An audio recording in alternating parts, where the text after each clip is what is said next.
Okay, reporting. Okay. Good evening, everyone. Welcome to the October Quality of Life meeting. I'm Pat Moore. I am the chair.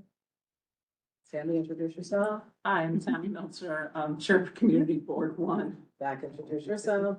Zach Palmer, District Manager. So, all right, we are here tonight. We're going to discuss the shelter at 105 Washington Street. And we have our guests, who are the shelter operators, and we have a representative from DHS. And we have our council person. Would you like to introduce yourself?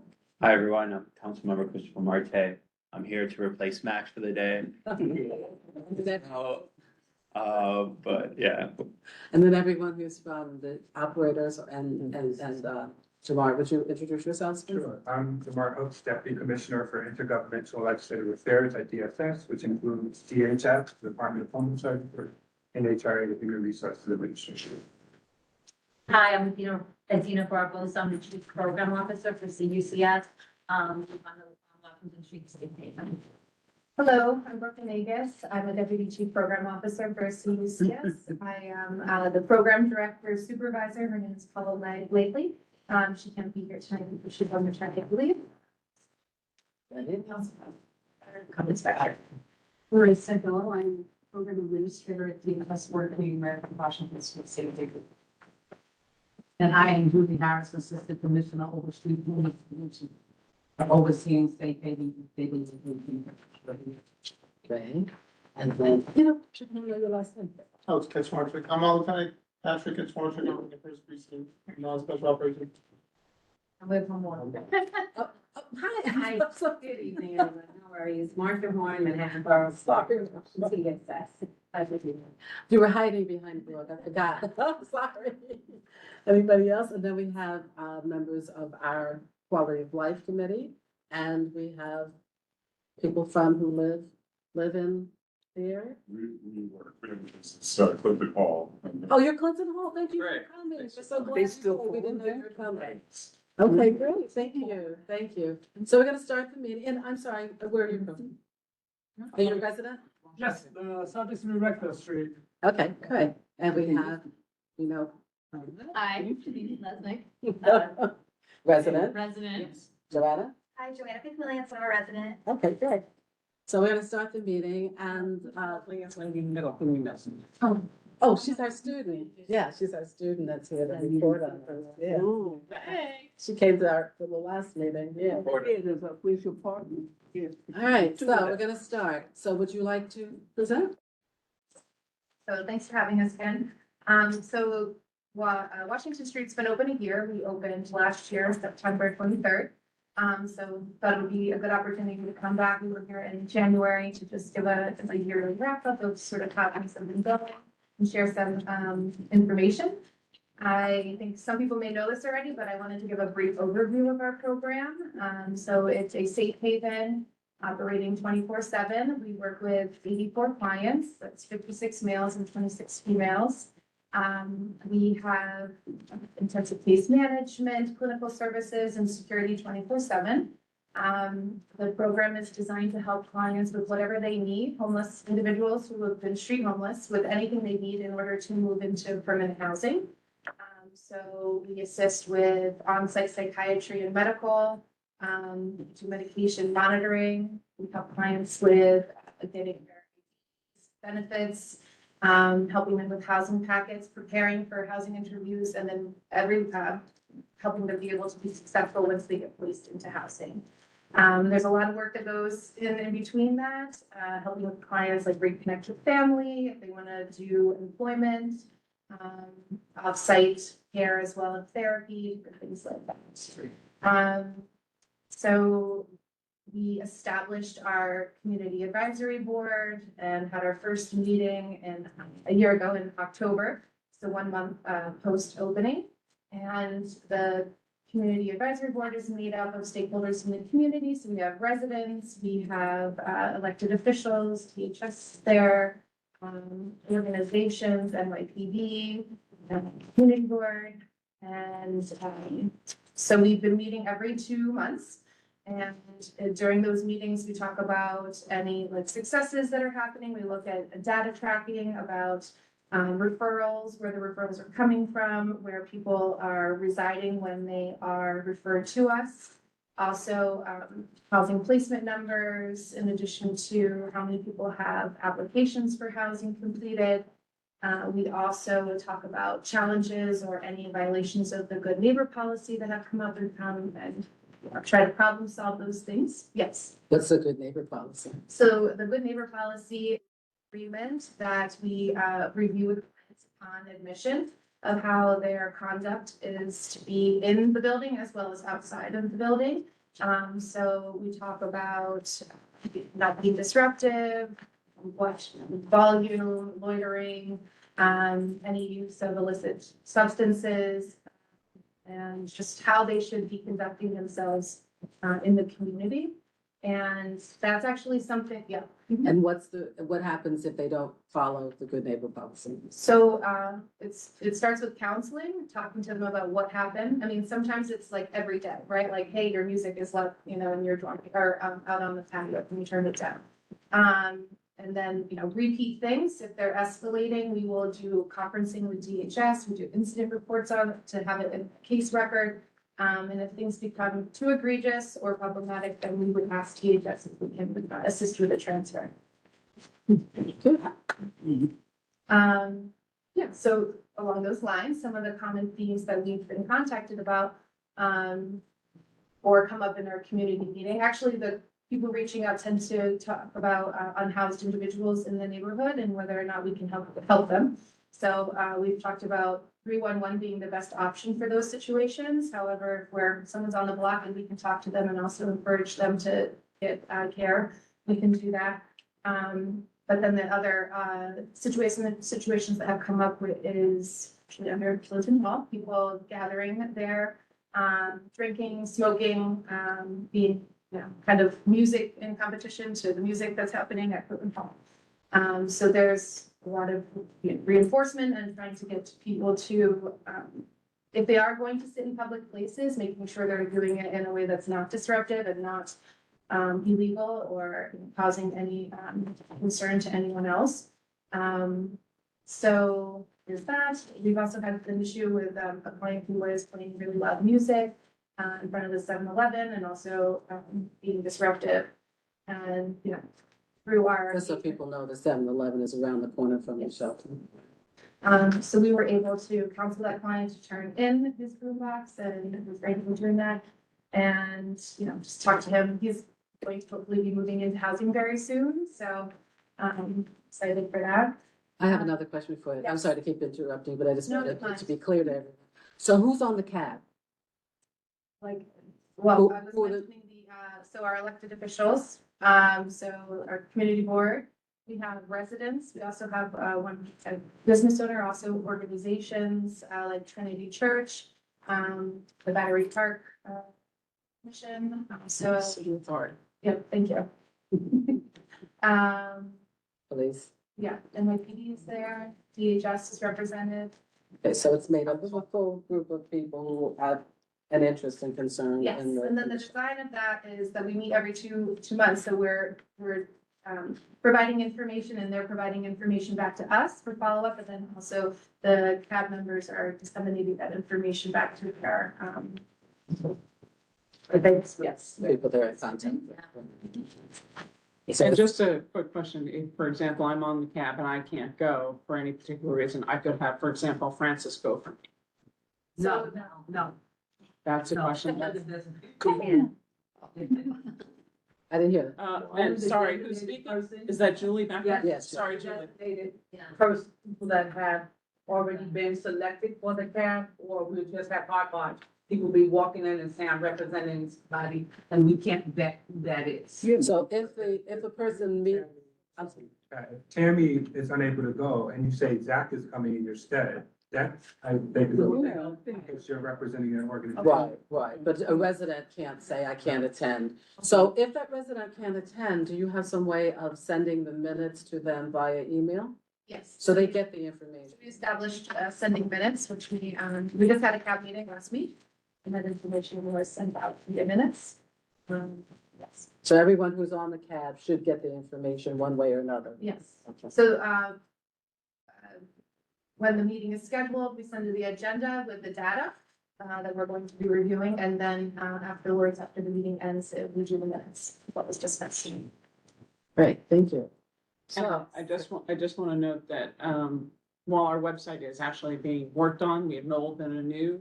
We will be archiving on our website the agenda, the minutes, and the stats. So, it's more easily available, much like it is today.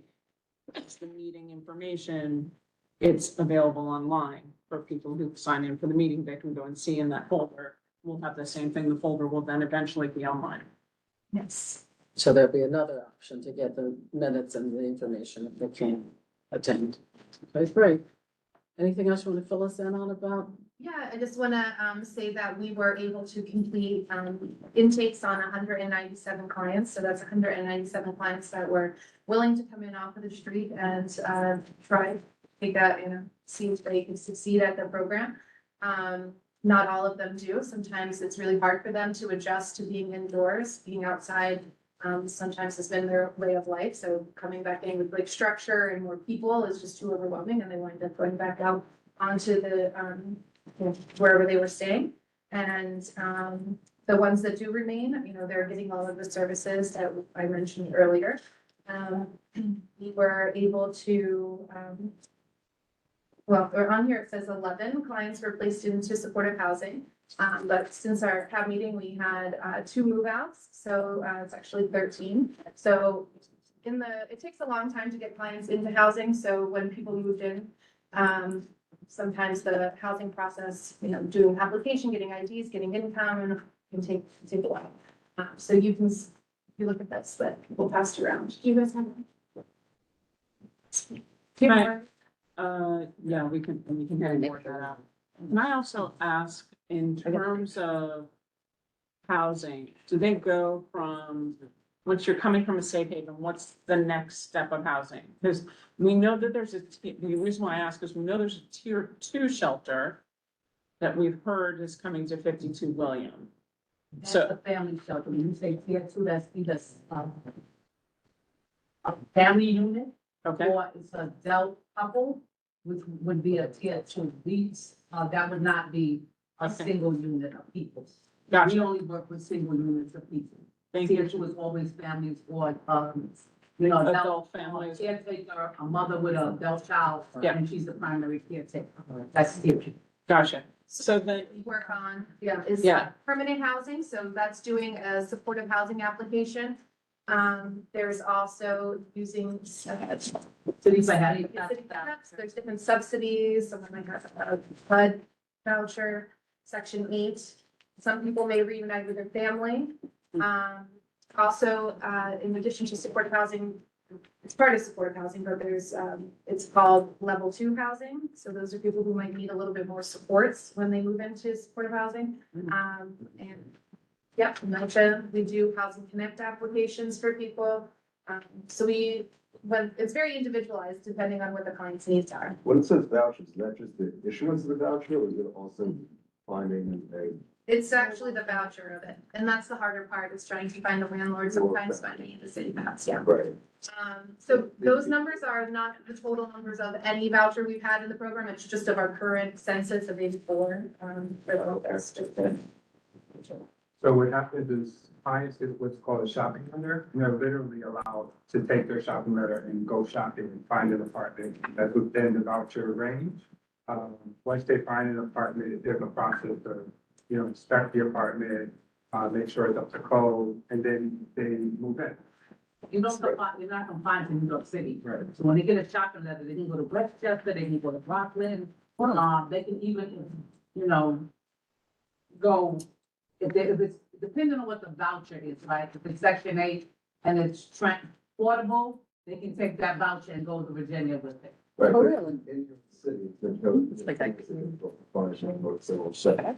So my question is, this number that's 28, these 28 people are currently with. Julie, can't hear you. from our current census. Yeah. And then also just to explain another option, which a lot of our clients go to is supportive housing. So you don't need one of these individual vouchers. Those housing units have vouchers Right. attached to them as part of the development of the building. And it's also permanent housing, lease-based housing with on-site support services. So that's another. And there are plenty of landlords that accept city funds. I think there are about 50,000 clients out there, so there are landlords that accept vouchers. It takes some time to find an affordable unit. So 1.4% vacancy rate, 0.39% vacancy rate, but even if it happens, that's why it takes quite some time to make these folks out. So, So while that's the total placement number, it says 11 here, but as I said, we had 2 more move outs. One was today. The pipeline of people moving, we have 7 who pending move outs. They're just waiting for, sometimes it's the temporary certificate of occupancy or just the unit to be repainted or whatever it is before they can move. And then the other people, the 19 with packets or the subsidies are in the housing process looking for. All right, so everyone is kind of clear about what happens at 105? Is there something else you want to tell us about the I operation? just want to mention, one of the things that we talk about a lot in the CAB is just like where an individual is living at the time of referral. And oftentimes clients are transient, so even though someone is on Rector Street when they're referred, they may have been living on in 14th Street. They really depend, but we've been tracking if it's known to us where that person was at the time of referral. And year to date, we've been able to have 53% of those people come from 14th Street or below. And if you look at just the fiscal year, which is how DHS kind of tracks our housing placements, that's starting in July 1st, and that will go to the end of June. We were able to have 72% of the clients come from that area. So we've been working really closely with the outreach teams that are working in Community Ward 1. So that's downtown Goddard and VRC. So when we have a vacancy come, we tell them that we have a bed available and if it's a male or a female bed, and they let us know if they have somebody who is willing to come indoors at that time and is, it's that gender that is available. And then also, You did have say that the breakdown. shared. We have shared units and we also have singles. So sometimes if we reach out to them and we only have a shared, maybe that client who's ready to come in doesn't want to come in because it's shared. Right. So that the most of those can have a process. You just send someone. Right. So if the people in the room, if you've gotten this, you can see that information that Brooke was just sharing with us. Can you clarify what MOC is again? Where is it? Manhattan out. So that's the Manhattan Outreach Consortium is separate from the Joint Command The Center. Joint Command Center is the referral. Yeah, we have 6 outreach teams in the city of New York. So so those 6 outreach teams can refer into Washington Street or any other safe haven bed that we have, right? But it has to go through the Joint Command Center. And so we create what we call a SARS, and it's a temporary housing application. Because we want to see, there are certain questions we ask, and those demographic questions. Where was the client encountered at? Who's the outreach provider? Whether they have mental health, substance abuse, whether they employ, if there are any RA reasonable accommodations that we need to make prior to bringing that person into a site. So that goes through the Joint Crisis Command Center, and that's a 24-hour 7 operation that is located at 260. And how is that different from the Manhattan Outreach So Center? the outreach team, the Manhattan Outreach is made up of, as you said, downtown Goddard, uptown Goddard, and CUCS, right? Those are like breaking ground. Those are their subcontractors, right? They are the people that actually, when you would say Johnny's at 106 Washington, right? He's been there for 2 days. They would booking them. They can't go outside. That the script and everything is going into 311, or that call is being made. Sometimes it comes to us, the Joint Command Center. If outreach can't make contact with that person within a certain frame of time, 2 to 3 hours, then someone from the Joint Crisis Command, we have our own outreach coordinators that are in the field 24/7 will go to the location and see if they can engage based upon the information. So outreach is 24/7, the Joint Command Center is 24/7. So then, Right now, it's only the people on the committee, and we then go I'll to- call on the residents and. yeah. So my last question about that, thank you for, because it's, you know, tons of. So when you call 311, right, and I've had the experience myself. You call 311, you log, there's a person sleeping in the median of 9A. Right? And you log it in there. It's not a 911 call because the police are quite busy doing many, many things. The person's just literally sitting inside the median with their bags in amongst the trees that are there. I'm not surprised when I get a response from 311 that's 8 hours later. We showed up and the person's not there. So what should I have filed? I hate the thought of calling 911, although I'm afraid the person's gonna fall out into the traffic, but they seemed rather reasonably comfortable where they were, right? But do you dial 911 for that? Do you do 311? Do you do a follow-up 311? I mean, what's the process that, because the ideal goal is not to have people sleeping in the middle of a highway. Right. So we, imminent harm, right? We're talking about imminent harm. If you believe it's imminent harm, then that would be 911, right? Because even if we come and the person is on the median, we have no enforcement power. Okay, at that point, we have no enforcement, so we would need 911 to come and engage with that individual. Is that a Q team? Talk about the guy that was by, Yeah. yeah, There was one- I took, I personally, like 3 times. Yeah. How did he Yeah, go? so if you, when you guys put in 301 complaints for encampments, they come to us. They don't, I don't know. if Yeah. services gets it. We don't, you guys have the workbook, and you only bring us in, you Yes. guys bring us in an encampment Yeah, when it's on the date of cleaning. We do the posting after you guys say, yeah. we're going to clean here, so social services can be on site. In some instances, you'll ask us to bring the nurse with us, and we do that end of it. But it's on you guys. Because usually when you put in 911 or 311, if somebody's in the middle of the highway, you should be calling 911. Okay, It's very dangerous. gotcha. But anytime anybody puts in 311 and goes to us, we have to respond.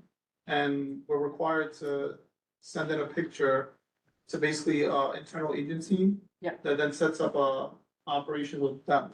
So then, because, you know, if somebody's living somewhere, like in a park, where they have a tent set up, then, you know, it's kind of a bad thing for us just to remove them. So we'll bring other resources to do it with DHS and the nurse or everybody else to try to get them into the shelter. But unfortunately, sometimes like the situation with that gentleman, Mhm. so I went there one day and I've spoken to him probably 10 times. So I removed him one time from the highway, took like 45 minutes, Yeah. but I talked him into leaving without, you know, him staying there, because he wasn't in the middle of the road. So Right. It's not like a situation where I could, like, let's say you're sitting there, you know, I can't say, I can make you leave just because he's homeless. Yeah. I can't, you know, they both have equal rights, so. Mm. I talked him out of leaving. And then unfortunately, there was, he comes back. There was Yeah. another day when he went there and he was in the middle of traffic, we observed him, so. We were telling him to leave, you don't wanna leave again. We ended up stopping him basically because he was violating. He was being disorderly, basically standing in the middle of the street and panhandling, so we ended up running him, he actually had warrants, so we ended up arresting him. And, he escalated because he sent him back. Right. So I haven't seen him back there since. But You arrested him and what happened? he went to court because he had the warrants. And how long did that process take? I mean, like I said, these things take a long time sometimes. Unfortunately with him, he had so much stuff. He had to take everything with him. We spent, I think, 2 hours counting his property and money, the desk. Because he had so much stuff and we obviously have to account for everybody's valuables. And he had money everywhere and items everywhere in his property and we were standing for 2 hours pulling that. It was very time consuming. But then after he was logged in and. Yeah, he was logged in and he had to go basically clear his warrants. So he went to Yeah. court. And And was then he able to clear his warrant? they were very old. They were like more than 5 years old, so I think. And then he was just released. He was released, yeah, I saw him a few days later at the prison, so picked up his stuff. So then, So we address these, anytime you guys put in, encampments, they come, yeah, we could try to take care of it right away, we do. But sometimes you run into the situation where we can't, basically move them, and the people that want services, we can't. So then we would, either way, we send that encampment to, bring the joint resources. So the next question is that you're leading me down the road, right? So I understand all of that. What is defined as encampment? Does it have to be a tent, something Yeah, overhead? Tent is an encampment, and I think legally with the city, there has to be an enclosure. So there has to be The cardboard box. Yeah, cardboard box counts and yeah, they have a setup where there's like basically they have a, Some sort of privacy. what if they're sleeping under scaffolding? no, No, this is gonna be homeless. Yeah, but either way, if you guys put that in, we still respond, and we're trying to get them services, required to. We're required to create If they it. have like buckets of stuff, Yeah, I it's mean, clear that they're living if there. somebody appears to be homeless, you guys should call for help. Okay. Because even if they aren't in an encampment, we'll still try to get them services. Gotcha. So, but then again, there's like, there's like some laws, for what we can do, we can't always force somebody to go. If somebody, I know like I'm sure with the nurses, they have like the 951 law, not that. 958, so somebody's incapable of self-care, for example, somebody's barefoot and they have bugs on them, we could remove them to the hospital. Right. So if we have to do that, then we do that also, even without, nurses being there. But it's not illegal to be wandering around the streets, nor is it illegal to be sitting in a park, nor is it No. illegal to be anywhere that's on a Yeah. bench. But if you guys, it's like anybody, if you see somebody that you think needs help, you could always put it in and we'll go and assess it and try to get them whatever resources they need. We've also talked about, I think, in the other meetings, that like it often takes multiple touches with the outreach teams, like, so we, there might be reaching out to a person consistently, but it takes time for them to, finally feel comfortable to agree to come and sign. Bill, give us a, like, about how many times sometimes. Hundreds, sometimes. That's what, yeah, right. I just want people to understand it's not just one or two. Yeah, hundreds of Sometimes they'll do it because they're tired of us. 65 days, we have lists, what we call, our code blue and, list, right? Those are sometimes the outreach team is touching somebody when the weather is really cold, every 2-3 hours, right? So you could have hundreds of contacts begging somebody to come unless it gets, the temperature drops below a certain temperature, then we get NYPD involved and we forcibly remove them. And as long as they're willing to go to a warm place, that could be McDonald's or the subway, put in the subway, we're good. But, on the 3-1 thing, one, I was gonna say, to you and Tammy, I get these all day long. Your people are like Ed Drivick, from, Downtown Alliance, has gotten very smart and knows how to actually send the picture, all the information. So we're oftentimes, as I said, the Joint Command Center can have a point person go there more immediately than the outreach team. So let me say this, outreach not only does outreach, but they are also facilitating when somebody is in Washington Street, working to get that person to maybe a medical appointment, to a housing interview. So their work is just not consistent of engaging people on the street. That case manager is still with that individual until that individual is permanently placed in housing. So they can have a case manager at Washington, but they don't lose their outreach team case manager and the services that the outreach team provides, because even after they're placed, there's aftercare that they provide. So the continuity of services continues throughout. And that helps when a client doesn't return, one night. We will reach out to the outreach team and they'll look for that. So I just want to ask, okay, but Jared is first, but I just want to ask a question.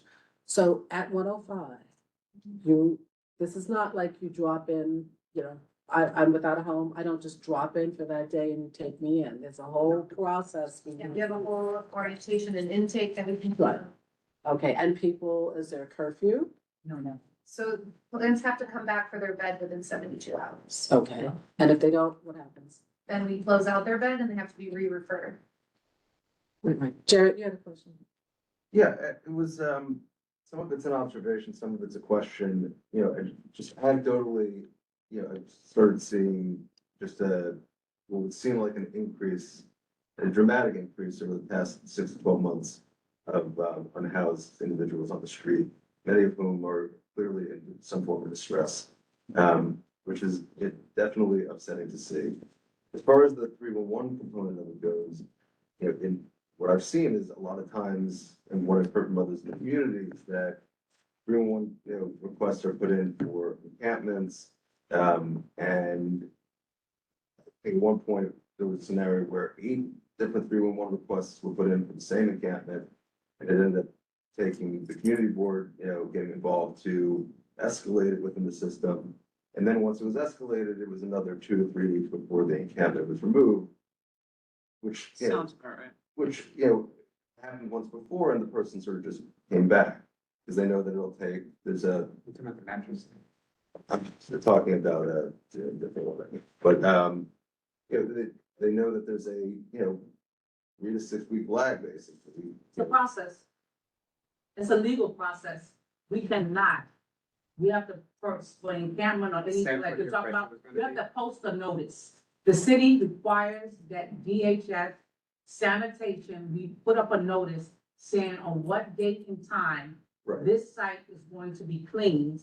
And, and then if the person says, okay, I'm agreeing to go inside or to leave, as he said, NYPD, we then have to tag all of that stuff, regardless of whether you think, we may look at it and say, it looks like junk, right? But that's somebody's possession, so that takes time. I'm not making any commentary on Right. that. My question is ultimately, is that a lot of times the 311 complaints are either marked as closed out or they are marked as, we showed up but couldn't find the person and the person's right there. I mean, it's clear as day. There does seem to be some sort of disconnect that's going on. And similarly, just, outside the Oculus, there are often some nights, which I understand may have been improved, but, where there are 20 some odd people sleeping on the perimeter of the Oculus, and that is not something that we should, feel is, it shouldn't, exist in a scenario where this is a major metropolitan city. It seems like there are people who need these services, but there does seem to be some sort of disconnect between making that connection. What do we, not a real question I'm asking, but what do we do about that? We go every night to the Oculus, 34th Street, and 7th over there, 30th Street, the nurses go, right? We have something like 25 or 30 nurses that go out 24/7, right? When sites for identified, as you say the Oculus to me, tomorrow morning or tonight, I'll put it in to the JCC, director and say to her, can you at night have our nurses, because they're down in the subway, they come up at the Oculus and they try to get people every night to accept services. But as I said before, it becomes very difficult. We don't have any enforcement power, right? And when they're out there at night, there's another thing. For many years, when I started 45 years ago, we did not give out snacks. We now take socks, we give snacks, we're doing things that was considered deterrents for people willing to come inside. We've changed that narrative and we're trying, like you're saying, trying to find ways to encourage people to leave the street and come inside. But let me just also say this to you. I worked 30th Street for 15 years. One of the barriers a lot of times when people are on the street, they have, as he said, outstanding warrants.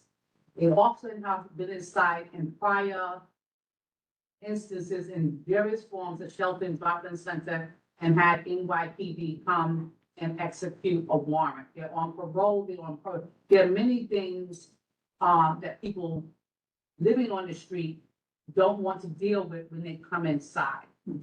So that also increases our numbers why people stay outside. As you know, we had the whole, crisis of people coming here and I see it now, some of the ramifications of people still being fearful with ICE now. Don't want to be in brick and mortar because they don't want to be on anybody's radar for a pickup or a removal. So it made the work really challenging. It's challenging work to begin with, for sure, but I guess the question is, as far as when you see something that is, perfect, you put it into 311, and then there's no clear action that's taken, it's, whatever happens. How does that how do we get that message clear? They have a workbook, NYPD, so everybody knows, like somebody said, everybody knows. Can you come That to these are here repeat. because we're not capturing you on the What- camera. Everybody, NYPD has the encampment workbook, right? And so oftentimes, locations have been cleaned 30, 40 times, or people just return. There's nothing that they can do or we can do. If you're not breaking the law, you know, in some form or fashion, you're just homeless on the street. Like, we have a gentleman that he collected so many cans, bottles, redemption, right? He sued the city. We can't, everybody was, the neighbors, everybody complained about it being an eyesore, right? But they had a 5-cent deposit, so that was his income, not applied for income. So when I tell you, there's always legal ramifications for even when you're trying to do what you feel is in the best interest of somebody living unsheltered. Thank you. But these are not things that we don't know. Francis? The Oculus, when you go there and ask them to move, how much time do they have to physically move? We don't, here's the thing, if somebody's bedded down, we have rules, right? If they're bedded down and they're covered up, we don't shake people. We try to get a response, you know, from them. We'll ask if you all right, but we're not allowed to touch people. You know, the nurses are out there basically at night to do wound care, to see if somebody, you know, that has cellulitis or phlebitis or whatever the issue is, gets to a city hospital, right? They will do a 958 if the person, they believe the person is an imminent harm or danger to themselves and others.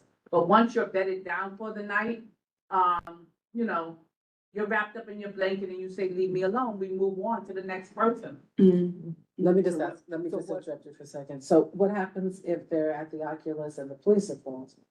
And we would do the same thing, we have the same, we could do the same with the nurses.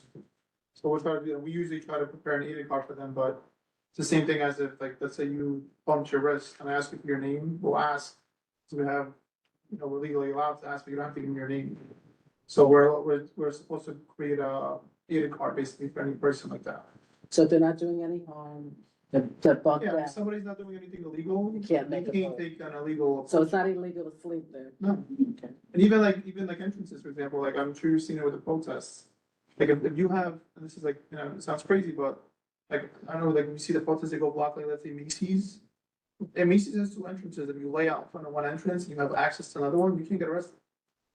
They've done that at protests. So that goes for everybody. So if you go lay down in front of Macy's, I'll come ask you to move, but I legally can't move you. And so unless I create a scuffle, Yeah. you And can't. then like they said, somebody who's gone through that 50 times knows that better than my cops do. Right. Because they've gone through it 50 times. So they know that they're not blocking a certain area or whatever they're doing, they could sleep there. And I'll come ask them, I'll wake them up, make sure they're alive. But if they're And not, can you touch them? I usually, if somebody's, you know, they might be unconscious, well, I mean, I know, like it's yours, we can't, but we'll usually try to make sure somebody's alive and breathing and awake. But if somebody calls and says somebody's unconscious, then we have to go make sure they're, you know, alive. So that might take touching somebody, if they don't wake up. So can somebody from Macy's come and say, You're on private property, you have to leave. Yeah, if they're on private property, yeah, but if somebody, that's like an extreme example, usually they won't lay up in front of Macy's, I'm just saying. no, any other place, so any other place that's Macy's has private property? Engagement, When did I see? has a contract with I see. Virgin Brown, the bid in 34th Street to identify and deal with their chronically homeless that are utilizing Macy's and other places to get in out the elements. So there are, besides the regular outreach teams, there are many in Grand Central, Port Authority.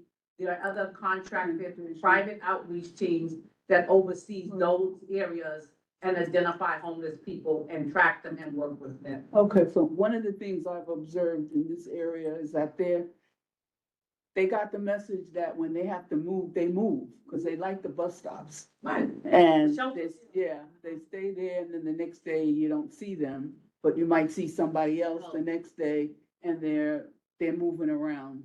Yes. Yeah, A lot of times they'll move if we ask them to, but. yeah, so obviously they've been asked to move Yeah. and they'll stay there for however Every time I many. hear someone's calling on, you know, when the business is calling because you're laid out here, Yeah. I tell them straight up what it is, because they have the right to know. Oh, You know, so I tell them if somebody's complaining that you're sleeping here, you need help, mhm. they'll say no, but they'll move. Yeah, yeah. But sometimes they won't move.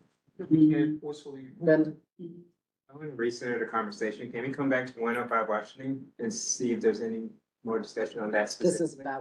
this is about the We're whole talking about problem. Macy's. No, but we understand that Macy's. And we're talking about Oculus. Okay, we're talking about Oculus because it's part of the. But this is community. what. Yeah, that was just an example.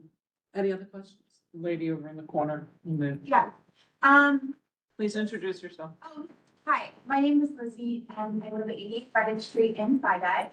And I was curious about total admitted clients and what the accounting is for the 197.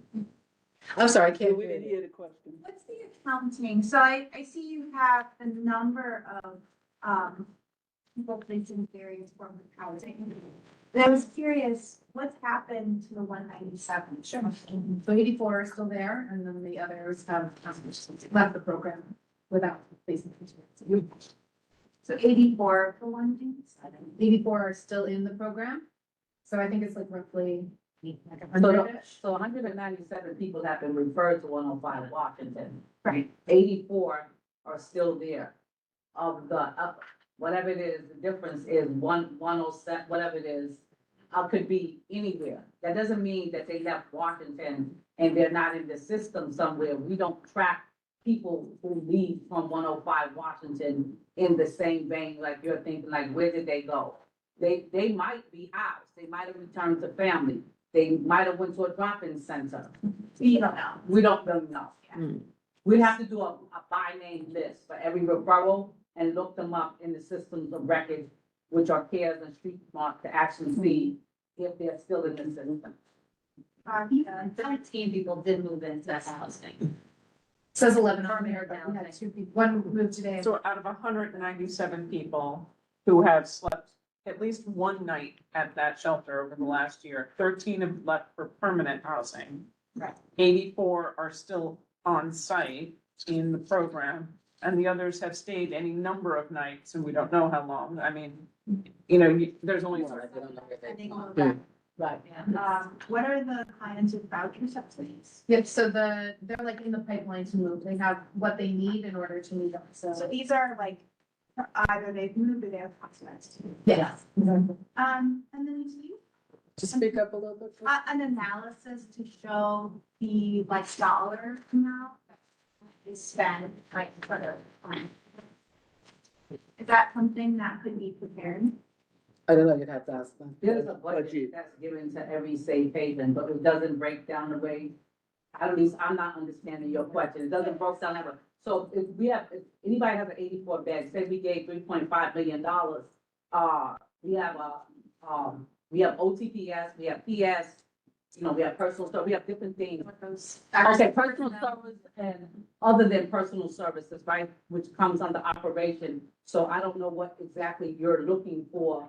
I guess you could take like the amount of, what your expenditures have been from 9/23/24 to present day and give some division. Well, it'll never give you an accurate number for what you're asking for. And the reason is, let's say you, me, and Francis and Chris all went into that shelter, right? If I needed incredible medical services, that's gonna be a different cost basis for them. Francis is in and out in one day and she's going back to live with her family. Chris stays for 3-4 days, leaves, and then maybe comes back. Maybe that's like the wrong, Right. But is there some sort of expenditure report you can share showing like amounts spent on these different programs and services? That's beyond, any of us here ability to say we can take it back and see, You could see, you can take a look at the city contracting, you can take a look for RFPs and for contracts. That doesn't give like real. No, because we're not entitled to know any individual's medical, which is tied to the money spent on people. So that's, I think what she's trying to get. but it's like trying to ask a hospital how much you pay per patient. It's a very. I think what she's trying to get the equivalent of is we know a general like average of how much we spend on each person. I think you're trying to get, we have a concept of how much we spend on each Because person. again, I think it's individual, if they need medical help, if they. No, but I think what she's trying to get is. I know, that's what we're trying to get, but I get. That's all you can get. All So right, any it's other not- question? No, we don't have. Yeah, any other question? It could range. Yes, and then, There's a range. so 197, 80, the 84 are in the program still. And of the 84, these are the housing prospects. Yes. So what is your benchmark for success? When you consider your current statistics that saying this program? Yeah, I think we are, especially since we're a new program, so there's a lot of like, getting people established, being able to do the housing work. DHS sets a goal for us for the fiscal year. It's like 40 something. So right now in the fiscal year, we're already at 13, so we feel like by the end of the fiscal year that we will be able to meet our target. But if you don't meet your proposal, I mean, nothing, does anything happen? Well, because of the Vindex, remember, every provider, the mayor's office of contracts has a Vindex, and everybody is scored, okay? And part of that scoring is performance evaluation, how did you do in various areas? So, Marissa Hill and the program analysis that's assigned to every contract, during the course of the year, you're meeting with that provider. So it's just like if you were doing a personnel evaluation, you're measuring, 3 months, 4 months, where we're at in different processes. So we look at things like, how many housing packages have you completed? Did you have the right kind of signage for language access? Did you have signage for where people could go apply for benefits? How many people actually have benefits in your provider program? So yes, the Vindex is critical, because what that means, if you have a multiple core Vindex, then you can't bid. When request for proposal come out, you're not going to be considered as somebody that could run a city program because you're not doing well. Not performing. Yeah. Anybody else, questions? Did you get everything you needed? Questions? No? So introduce yourself again. My name is Masami Tsudegawa. I'm resident of Research District Rector, just around the corner from the shelter. Something a bit more concrete, I guess. There's a privately owned public space with park on the corner of Washington and Rector. Clinton Hall. And then there have been this specific individuals, maybe 3 or 4 people, same people, almost every day, every evening, you see them smoking, drinking, and they can eating, but not really carefree. So it's a bit filthy. And appears to be parents. I'm not quite sure, but what can we do about it? Okay, so let me first tell you, let's talk about what that area is. It's a POP, it's a publicly owned private space. So you know that, right? Yeah. So you know they have a right to be there. So these gentlemen are representing Clinton Hall. Would you introduce yourselves? I'm Toby Giorgio, I'm the owner, Michael is a general manager. So you want to talk a little bit about how your outdoor space functions? Yeah, we have a section of it that we have for a restaurant. That we're allowed to. So the other, actually we're allowed to occupy 20%, but the whole space. Michael could speak better about the homeless issue we've been having for years. We've had people come and try to light fires there. We've had, it's warm. It's been a constant battle. The issues that there's a couple there that always comes, right? The couple I know. Right, yeah. One of the late night. Yeah, they have different programs, and then late night streaming, that's their issue. But I'm talking about 3 or 4 other people. Corner, right? Yeah. But let me just direct, I'm sorry. So just tell us, how are you responsible for the 80% that is the They're responsible for just- all of it. Let me Let me just clarify. let them tell us. It's really rather ambiguous. It's on the edge of the park. It could be sidewalk, it could be within the park where I see the individual. Well, And, let's get it clear about how this functions and then we'll deal with this individual. So how does that pop Well, function? we're tenants of the land, so we are responsible for 20%. So you're not responsible for all 100%? We do take care of this. And so when there are people that are considered loitering there, what do Hold you? The Pops is the Pops. There's a public area in the Pops. Right. It is associated and taken care of by whoever operates that That's restaurant. what he says. Right, so you are responsible for all of it for the landlord. And is your landlord the ground lease landlord, meaning, or the landlord who just got booted out by court? I think it's try out. Who do you send your, I mean, who's the, Well, the one that got booted out, I think is permanently gone. I'm not Yes. Sure. Yes. Permanently gone? yes, Okay, so the original land lease is now the owner with the management company, because we're still, Yes. I was on the phone today and I still don't have a concrete answer of who's letter. Okay, but you're still there. You're gonna be there. You're not moving. So you're responsible to care for 100% of the outdoor property. So when there's an issue, how do you handle it? What? When they sit on the outer edge, I don't think there's anything we can do. Like you said, you know, it is Pops, it's public space.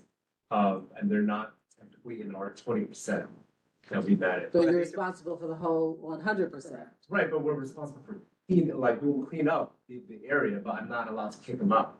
We Right. tried to talk to them, we tried to ask them to leave, sometimes the public leaves, it's an on. you Sometimes can't we kick know the it's- public out of a public space, that No. is correct.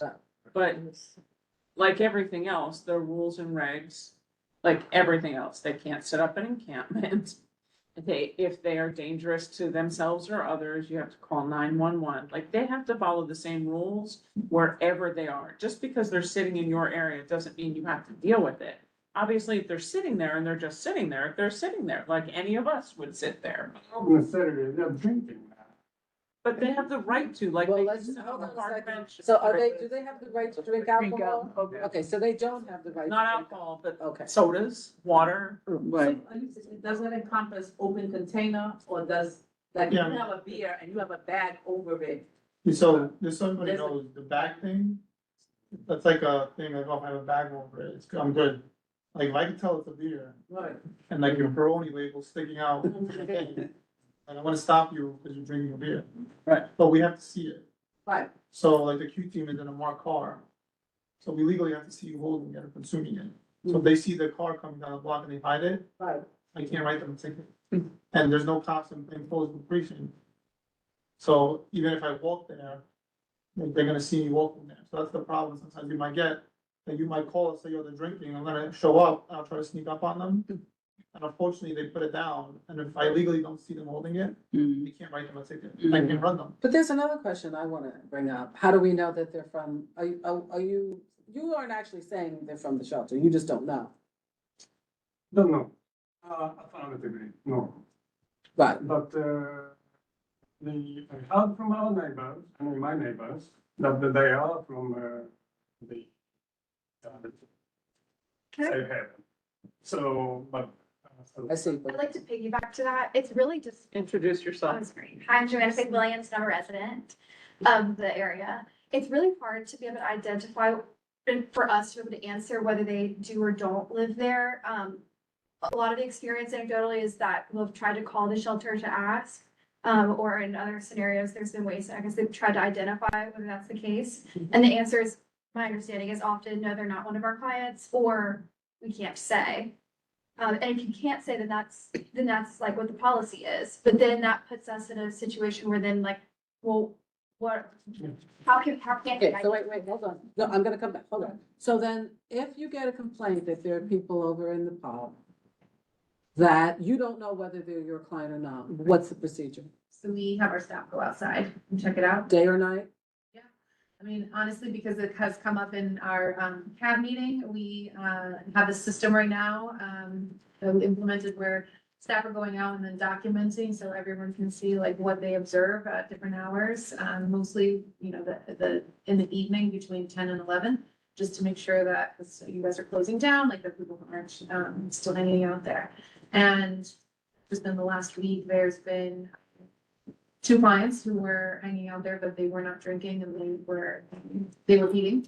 But we did talk to them about making sure that they don't leave any of their garbage, that they are cleaning up after themselves, and you're telling them that they cannot drink. And that is a police matter, and they will get arrested or get a ticket. You know, correct. And have you had any of your clients that you've caught out there that were either drinking, making noise, playing music, doing any of the things that are not part of the group? And what have you done? What do you do with them if they are not We asked observed? them to move on, to come back inside, to refrain from doing it. That happened, you know, outside by the 7-Eleven, as well. And, you know, just trying to ask them to refrain from doing it. And then it becomes a bigger issue and, I mean, we have to talk with DHS about whether or not that would constitute being able to be transferred. Depends on. Okay, so I'm coming back to you too. Yeah. The first thought that comes to mind with that is thank you for the transparency, for sharing that, like that has been something that real and acknowledging that. Forgive me, I have some like lapse in my memory on what the policy is with the good neighbor policy with that type of scenario specifically. But what I do remember is that I have diagnosed amnesia, so sorry for my legitimate, like not remembering. What I do remember though is that there was something in place with the good neighbor policy that when there are scenarios like that, there is a written process of what happens next in that type of scenario. And maybe it's not a redirect, like moving them to another place, and maybe that wouldn't be appropriate maybe anyways after the first time. But so while I can't remember exactly what that process is, I know that it was different than just saying, oh, we'll just try not to have it happen again. So can you remind us what that process is? Yeah, so we will document it like in our incident form. We will be telling them that like this could lead to them being transferred. We have individual meetings with them, we have group meetings. We've had DHS come and conference them that this is a community issue that is continuing despite our efforts to resolve it, and just sort of giving them the message that they have to correct it or it could lead to them transfer or impact. And are they aware that it's a public space? I mean, what do they know about that? I'm not sure. Maybe. I think they just know there's benches that other people sit in, so they're sitting in them. And I'd like Clinton Hall, you have to have defined hours of operation that include the POPs. What are your hours of operations for the POPs? Because the POP has hours, it's not open 24/7. And that's something that the shelter should know as well, because if they're sitting in the POPs at 2 a.m, they don't belong there. But no one belongs there. No. Because the one across from me is 24/7. I don't think they all Well, are. what do you think it is? Yeah, I think it's when we're open. Okay, so do you have signage that clearly So, sign, big, people, no one can miss it? And it, It's like a city sign that's there, so. but it defines the hours? Would you check and make sure? Okay, and then let us know what the time is. So then we can incorporate that in. it's 24 hours according to this. So it's 24 hours. So, Yeah, it is. yeah, it says 24 hours. So that It changes, does online. that changes things. They're allowed to sit there, but they're not allowed to make noise at 2 o'clock in the morning. So what is But you can check because there are other props that don't say that. Yeah, there may be, but this one does. So continue. Back to the question is, what would be like the action for us? It is 24 hours. I'm gonna ask you. If you see illegal activity, I would recommend calling 911 or depending on what it is. Have you done that before? Yeah, a number of times. A number of times. I see the frustration. I know.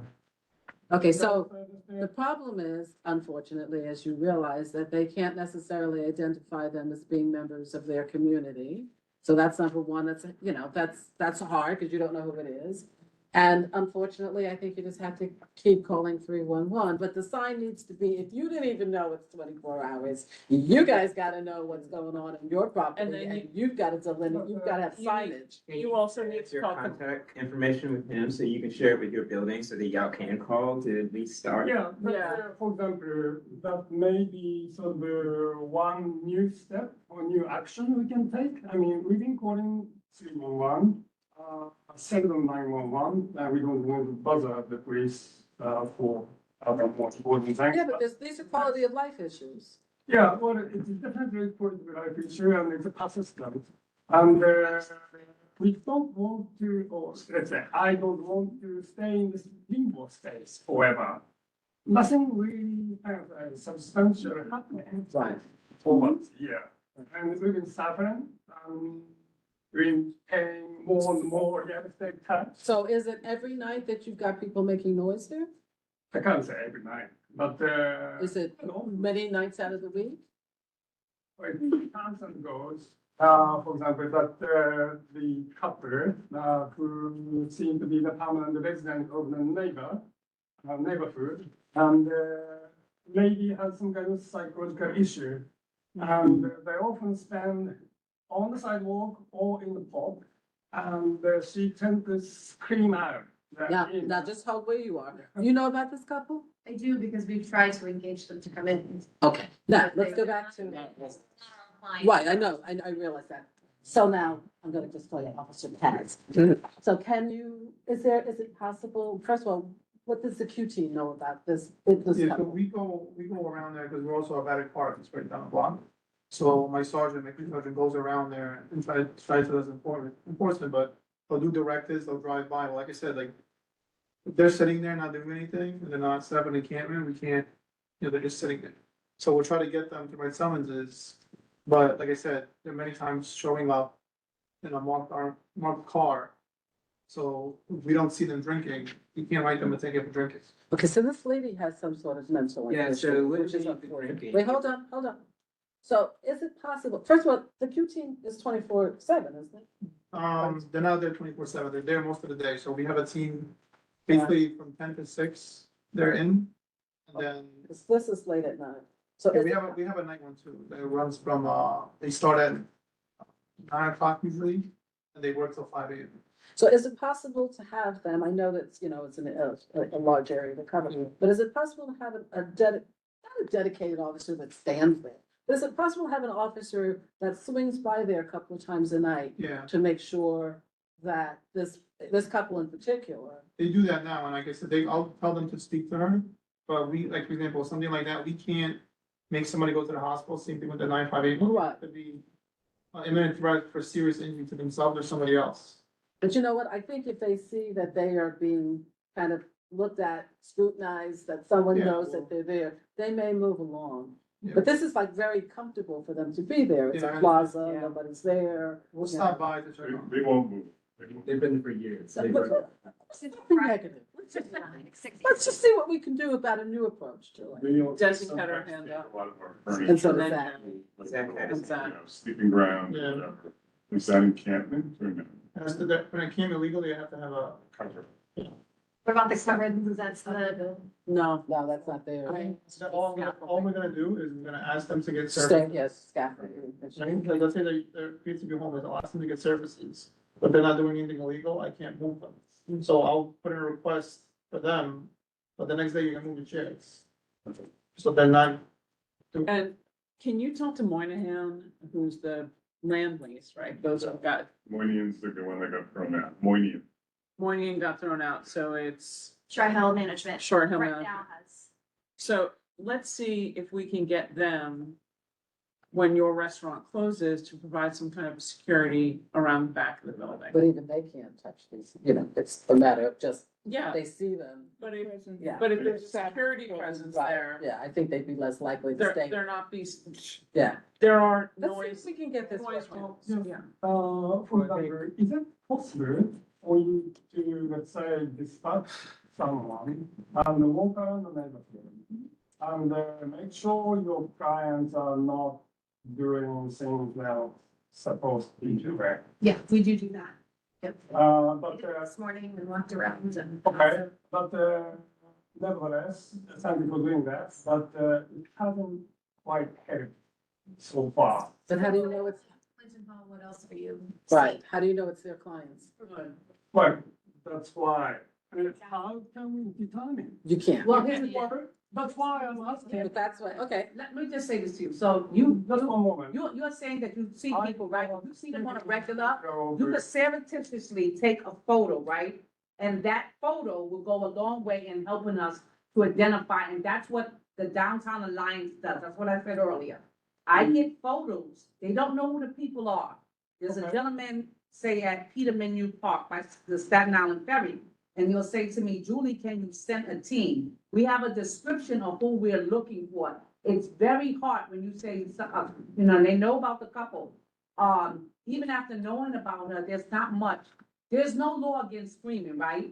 There is a law screaming at a certain time and night, but even like he said, if they go and we approach her and she's not screaming, there's nothing anyone can do. But we like to know who people are in the Okay. community that So, are creating quality of life. So that's my. But don't let them see you take the No, picture. you don't, I mean, I said, so a lot of times you could be doing a selfie for yourself. Right, That's how they do right. them in other areas. clarify that, so you're suggesting me to take a picture of you guys and send it to 311 or to you guys, or? So I brought our fact sheet, but I updated it because Paul is on maternity leave. It has the assistant program director's number on there too.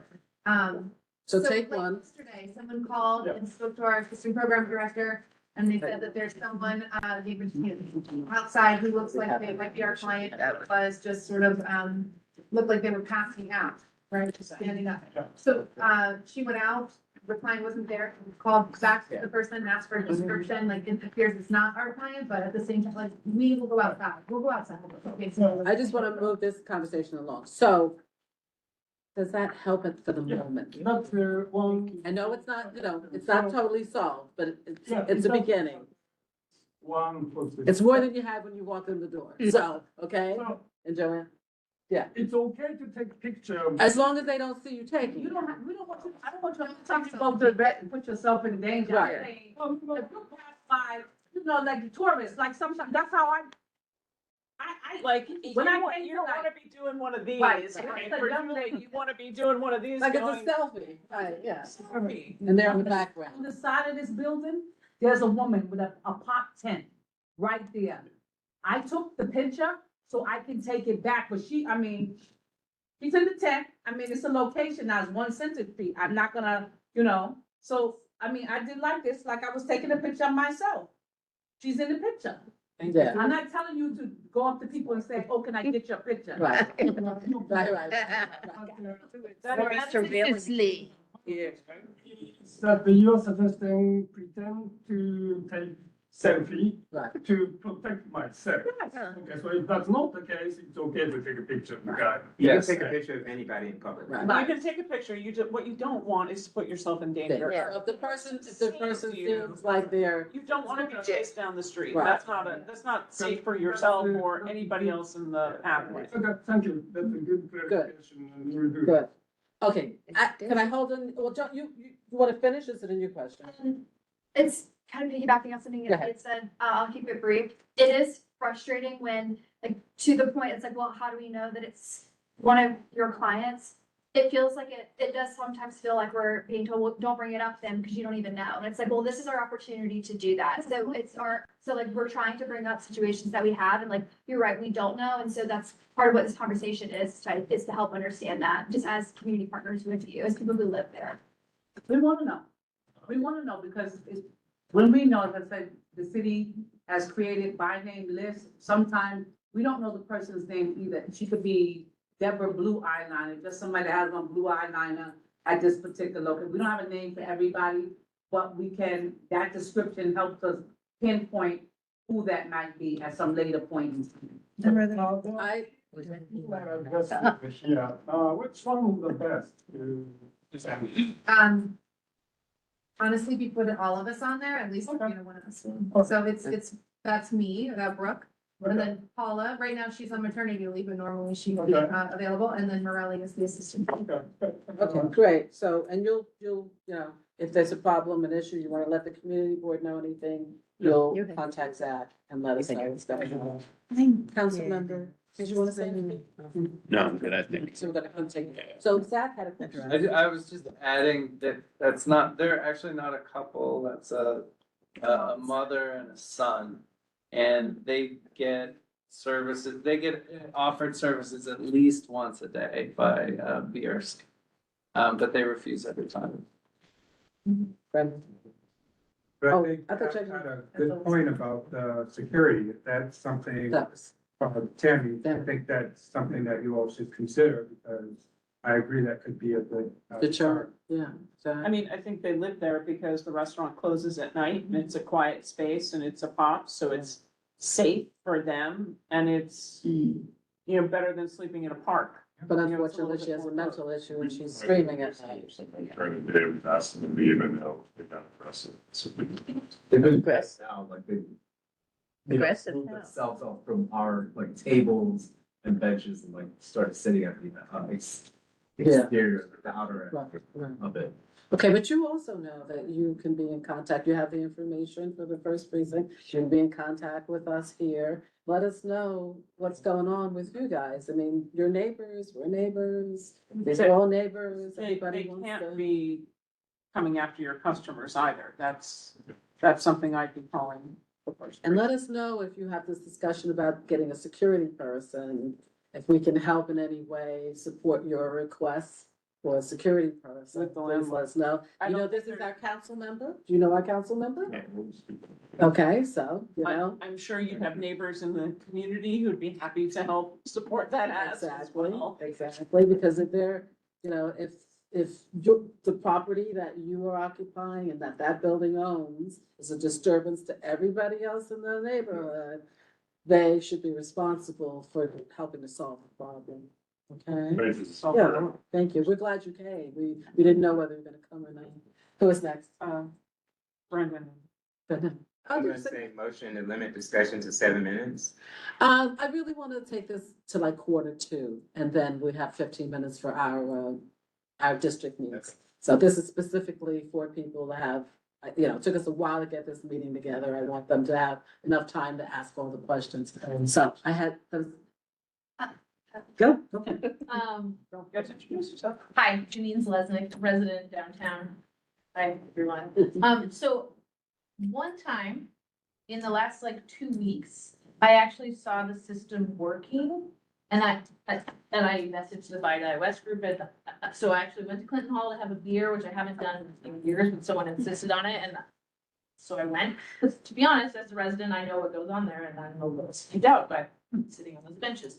But I did notice 2 police officers, body cameras on, with an outreach team, with said 3 or 4 folks there. And then one of the individuals, I can only identify as an older man with a walker, actually left with the police officers, like, you know, by his own will. But what I'm really curious about is since we've had all these conversations about 311 and adding the photo, like, why did that one time work when the 99 other times that we've all tried to do this not work? And how can we replicate that? Because I would love to see the police with the outreach team on site when we need them. When you said outreach was on site, you know what outreach team it was with police. So here's the. I can We answer, have that question really quickly. Right. If that person was committing a crime, they go with NYPD. If they decided to accept help, then they go in. If they weren't doing either one of those things, there is no requirement to have them go. Well, not even get them to go, because that I realize is of an individual's own will, but how do we, like, that was literally the one time where I've seen the police and the outreach team together. 24/7. But I'm saying, you That's just what have I'm saying. to do it that time. But of all the times I've But here's the submitted thing. and gotten them We can't- declined. This is a like- big city, right? Mark covers river to river, Bronx Works covers the Bronx, Breaking Ground covers Queens and Brooklyn. we have 25 nurses, right, or 30 nurses that work across a 24/7 shift. We coordinate when we get a hot spot location, or say a restaurant calls and said this African-American man was on this walk-up. He has no place to go, he's in imminent harm. When that's called into the JCC, it's dispatched. So sometime, or it's a 311, or it went to 911, right? For whatever the reason may be, when you say outreach, it could have been a joint command coordinator, or it could have actually been the nurse, the outreaching. We have several initiatives that maybe I should have described to you. We have PATH and we have SCOUT. Those two initiatives require us to go out with NYPD on a 4 to 12 and at the midnight to 8 with a nurse and NYPD in the subway and above ground. So maybe you saw a PATH or a SCOUT team engaging, and that's why that person went right in. But that happens 24/7 now. But I just wanna see that way more. Well, that came out of City Hall. That's the initiative out of City Hall that we've been doing for a while. Just like the End of Line initiative, every night, DHS is in the subway covering every end of the line station. So as trains pull in to remove people off the subway and get them above ground and to help. I'm glad you saw it. I'm glad I saw it working too. I do have a second question, taking off 105 for a second, but I think this is for the community board. So we've now heard that a tier 2 is what identifies a family shelter. Nice. I believe that was what most of us were under the impression that 105 was going to be when they initially filed their paperwork. We weren't, because 5 to 6 years ago, we were told, the only thing that I was upset, and I think you guys know, we thought it was gonna have couples and their animals. Well, It and was so, always a safe Yeah. haven. Yeah. It wasn't a tier 2 shelter. Right. It so was a safe maybe I don't know for- the difference, but so it sounds like tier 2 to me was a family shelter that would allow for couples to be there. So that's at least what. But that's couples and their adult children, if they have children. So Okay, 52 William yeah. is a tier 2 shelter that's coming, right? Julie, correct me if I get this right, wrong, because you haven't come and officially notified us. We got a heads up it's coming for Q4, right, tomorrow? No offense, but October, Q4, just saying. So I'm assuming sometime by November, or December, I'll have an official letter that tells me exactly what it is. But from what I've seen and what I've been able to research by looking online, it's listed. And it is an adult family shelter that's there.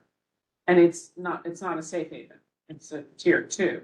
105 was always a safe haven shelter. Right, we just thought it was gonna be. And always for individuals, or we were told couples. We were thought it was told gonna be for adult- couples. Adult That's not a family, families. that's, you know. That's it's- adult Got it. family, which is any kind of a couple, like a mother and a son. Those are different? Yeah. A couple and a family are An different? adult family can be a mother and a son. It could be 2 sisters, 2 brothers, a sister and a But it's brother. not It little could be, children below the age. but it's nobody below the age of 18 or 17? 18. It's 18 and above related. That's Okay. family. That's family. That's family. What- Couple is, Man, and, well, any couple. Any couple. Any two adult couple. So what's children? Children is a completely. it's a completely different thing. And depending on the age of the children, depends on the age, depends on the facilities that are needed for them, because if I understand correctly, anytime it involves children, there has to be a kitchen? Do I have that? Yes, there has to be a kitchen. Right. It's The things that you learn. Okay, so I got my answer without asking questions was, once we are finally officially notified on 52 William, I just wanna understand that there's no slippage in the type of shelter from what is announced to when it opens, Well, or how they may we change as their mind. residents and or the community board can. I mean, at this stay on point, you can't say that because it hasn't been officially, so they could change their mind. They could change any day, depending on what the need Right. is. I just know what I It's saw always been a shelter. online for what they called it, like the provider has it up on their website. So, you know, I'm one of those. I'm like Google Central. She's a. Right, let me find I'm the in Rhode Island. information. I want to see what it is, and they have them, a multitude of them. But remember, that's always been a shelter location. So they can put in there, you know, any kind of legal shelter, but at this point, that's what we think it's going to be. The children's shelter, yes, it has kitchen, and it could be a parent or a guardian and a child under 18. And what is that called? Family for Children Shelter. A family with children Yeah, shelter. and then also known as a. As opposed to families Or with here adult too. children. Okay. Are there any more questions? I have one more question. Sure.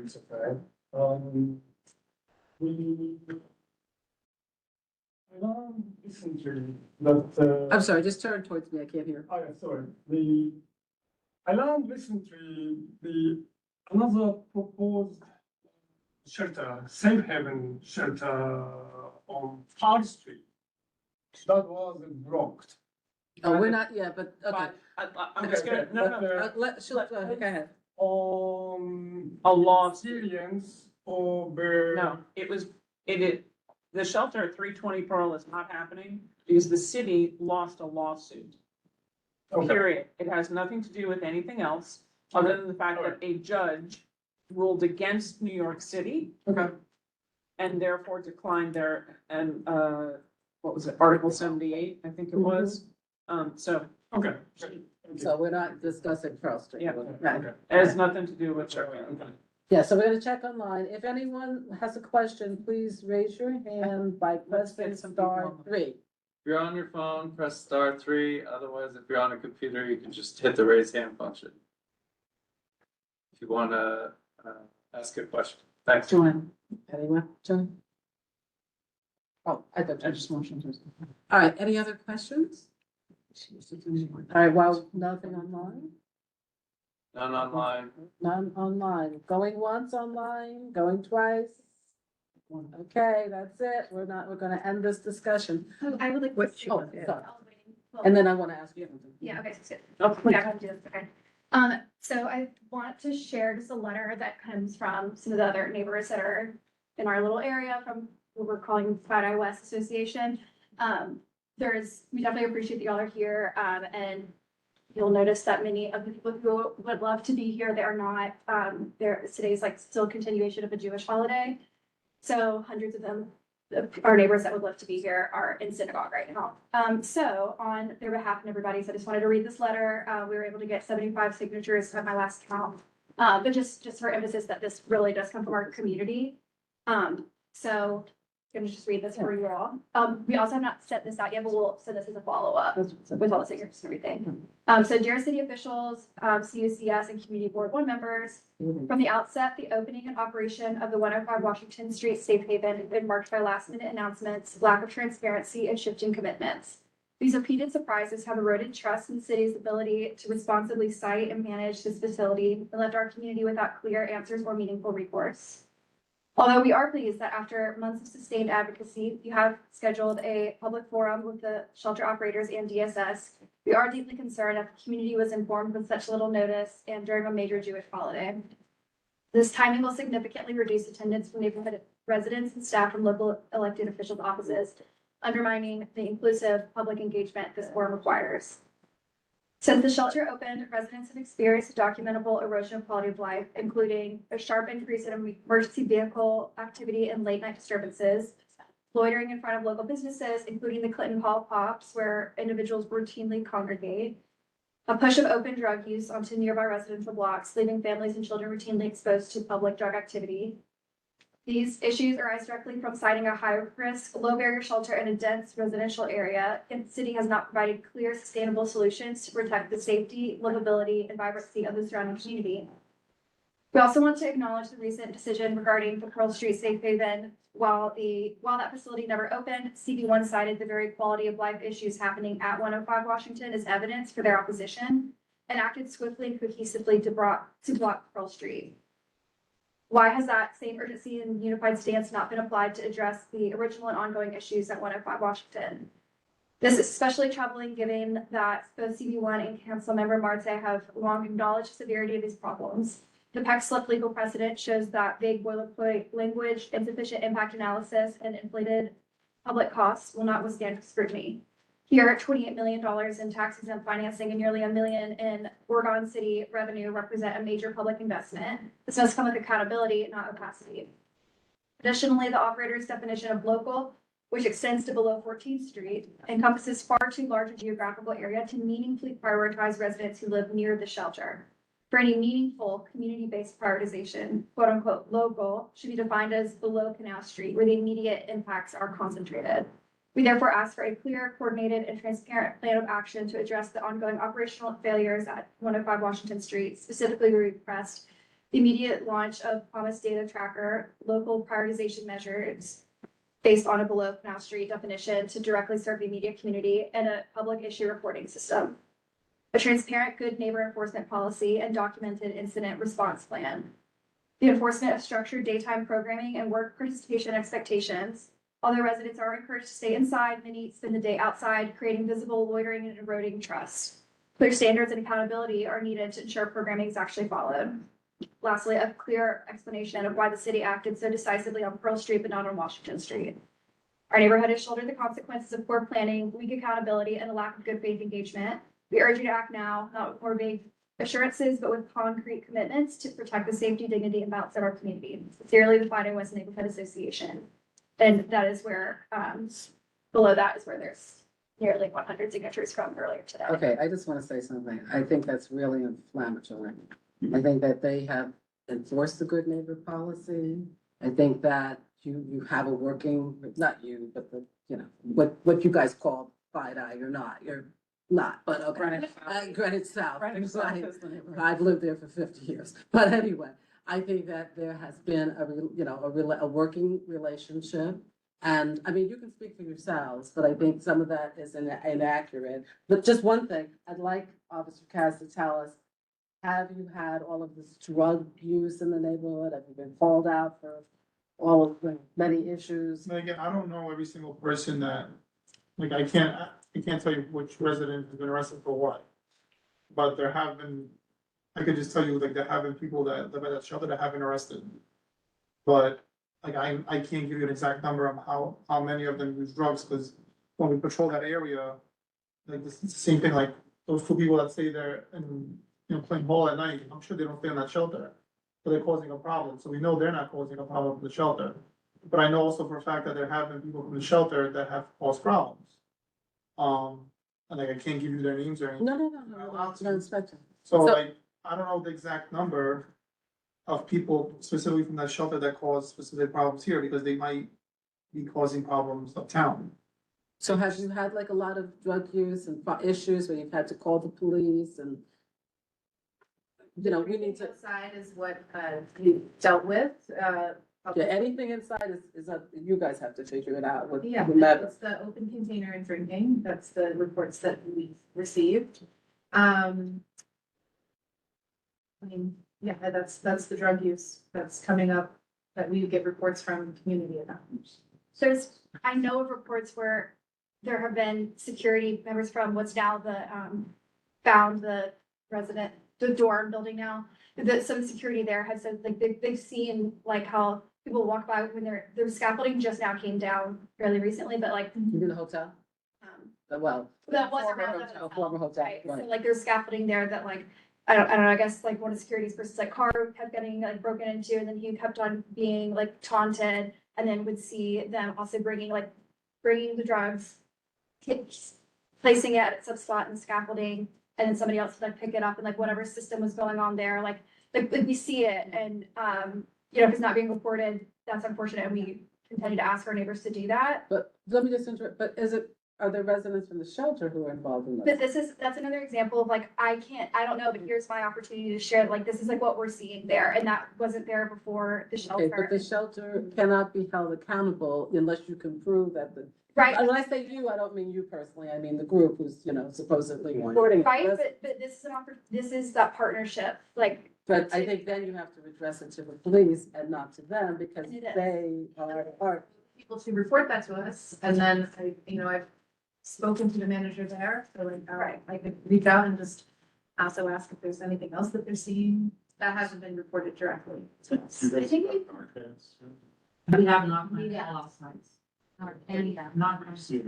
large increase of our property values and. Yeah, yesterday was.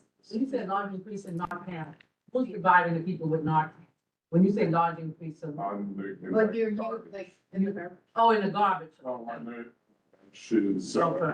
But that doesn't mean it's coming from the shelter. Now, to anybody that wants it in the city of New York, so it doesn't. I have it in my bag. Only But a shelter I have it. person. Right. So if you want Narcan, you can get Narcan.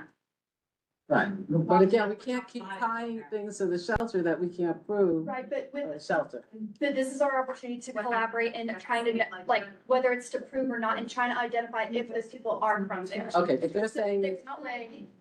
This whole meeting, I think that what we've been talking about, Right. how to bring it together. right, Right, right. No, let me, how do we partner? We're hearing your responses, we're telling you what we're doing. That's what we do in the camp, which has members of Fire Die West. So we feel, we are very committed to being, not just clients speaking, but us, and that's what we're doing here today. So I'm actually surprised that we had this whole conversation. I thought we were hearing each other. We were talking to then end on that letter, just is sort of takes back all the work that I thought we were doing together as And a I'm community. gonna kind of back, and I think there's a communication gap. Yeah. And I'm gonna say that because we've known since 2 cabs ago that you've gotten to majority priority south of 14th Street. I don't think everybody knows that, which is why we're gonna start putting the information in the minutes that come from the cab, so anybody in the community can get it. Because if you're just relying on 1 or 2 people to circulate it or people to be at a meeting, perhaps it's not getting out to the wider, larger. So putting it in a place where the public can say, hey, you know, what happened? Are there notes? And having them be able to look could be helpful for that. So we always understood that the majority was, the goal is always for Community Board 1. But the way the city looks at everything, it is south of 14th Street, which is a larger catchment because you cannot leave beds open in case somebody wants to come in from Lower Manhattan. If they're on Hester Street or they're on Mott Street, just north of Canal, and they're gonna take a bed down at Washington, they're gonna take a bed down on Washington. We can't afford in New York City to leave beds open just in case, right? So it's always the best case scenario, which is why the catchment area is a little bit larger. Sure, I mean, is it, 2 people from Queens, 6 people from the Bronx? That's where they say they're from, but what you don't know, and you can never know, is whether they have a contact or a resource downtown and where they're moving. That's where they're kind of reported from. But the bulk of everything is south of 14th Street, which is kind of where our catchments end up. And I don't think it's terrible. We'd like to know that we're getting more people south of Canal, without a doubt. But I guarantee that some of the people who are in front of the Staten Island Ferry, at the end of the day, get on a boat and go back to Staten Island. Because they don't necessarily stay here, live here, but it's better to beg here than it is on the Staten Island side. Right? So it's kind of a moving target. and they may have friends in the area. Right. And I think, Adina said it, right? Yeah. Said it well. I think that their being here a year after the shelter is open, the shelter was always going to be a safe haven when it was announced in 2019, 2020. They announced in 2019 or 2020. Right, Yeah. that it was a safe haven for adults and adult families. It was singles and adult families. So it's not the families unless it's people willing to stay apart, but it was always gonna be a safe haven. We can't go back and roll the clock back 5 years. We're here today. It's open. I'm impressed that they have been so willing to come and work with us. work with the community, to talk to the community and to be present in the community. And they're Not every shelter is willing to send people outside. Our experience with the temporary shelters was not like this. I can promise you it was, or with the migrant shelter, was nowhere near as conversant or willing to have the dialogue and willing to partner with NYPD and Clinton Hall. And so they're looking for and Trinity Church, they're looking for long-term partnerships in the community to help be good neighbors in the community. There are people who do live around there who don't even know there's a shelter there. You know, That's we're one of all in the people who don't know. neighborhood, and so it's a combination of trying to hear the concerns, make sure we're addressing and being the best neighbors that we can be for them, and they can be for us, because they're not going anywhere. Right, and we understand that, and we are grateful that you're here, so I also want to mention that, like, so my response earlier to say like, well, this is our opportunity to do that was in response to, I did feel like I was kind of shut down and saying, That's well, we not don't know if they live there, and it's like, well, this is our opportunity to talk with them, so I want to acknowledge, like, that's what you're here for. And then, you know, like, this is like, I'm also here to share this from other people who could not be here, because right now they're in synagogue. So, you know, the timing of whether this should have been read earlier in the meeting or not, like, I'm just trying to get out what I can to the people who can't be here because of their. I just want to say though, because, and you and I speak frankly. No, yeah. Yeah, is that this meeting was announced a while ago. No one said to us it's a Jewish holiday. And I'm sure not everybody who has, you know, who's part of your group is Jewish and Right. observant. And I look in the room and there's nobody here. I mean, I'm not counting this kind of you guys, That's it's not true. nobody. That's not true, because we have a group online, so they are here. Okay, so how many people do we have online? Buildings There represented. are All right, so you have 10 people online, but there are a lot of people. So I understand. I think it's a good dialogue. We've got 4 people right here. We've got the Counting small that. I neighbors. just hope that more people will show up next time we have a meeting, because they want to hear the issues, we want to hear the issues, and the only way to resolve it, as tonight, we had a good discussion, is for all of us to be in the room, and I know you're ready to go, and we're stopping the meeting. But so that people will be in the room so we can have a good dialogue, because as long as they're willing to come out, and our police officers are willing to come out, we really need as many residents as possible to come in. 100%. I think I'm just like one of the messengers, so I'm not. No. And I also want everybody to understand, you can get Narcan at a library. You can get Narcan at any nonprofit institution. You can get Narcan. At the Department of Health. It's a good thing to have. Yeah, most major retail pharmacies give it out for free. So it's not, you don't know where the Narcan's coming from, right? It could be a kid, it could be an adult, it could be a tourist, it could be. It could be the guy in the suit that works in the Yeah. financial. All right, I want to close down the meeting, so I'm The just lady gonna in the say corner. that, yeah. Lizzie. To respond, and thank you for sharing the letter on behalf of those who couldn't attend. Yeah. And I would say, you know, whether you can get Narcan at the library or at the shelter or at the CVS, whether the homeless person that people might be observing is a client or is a longtime homeless resident of the neighborhood, to me, as a member of the community, doesn't matter, because we're all the community, including the community board. So it's a problem that we all need to put our heads together and solve. Which I think we're doing. I don't know that homeless shelters are the way to solve it if 84 of the 197 people that you touch stay in your program.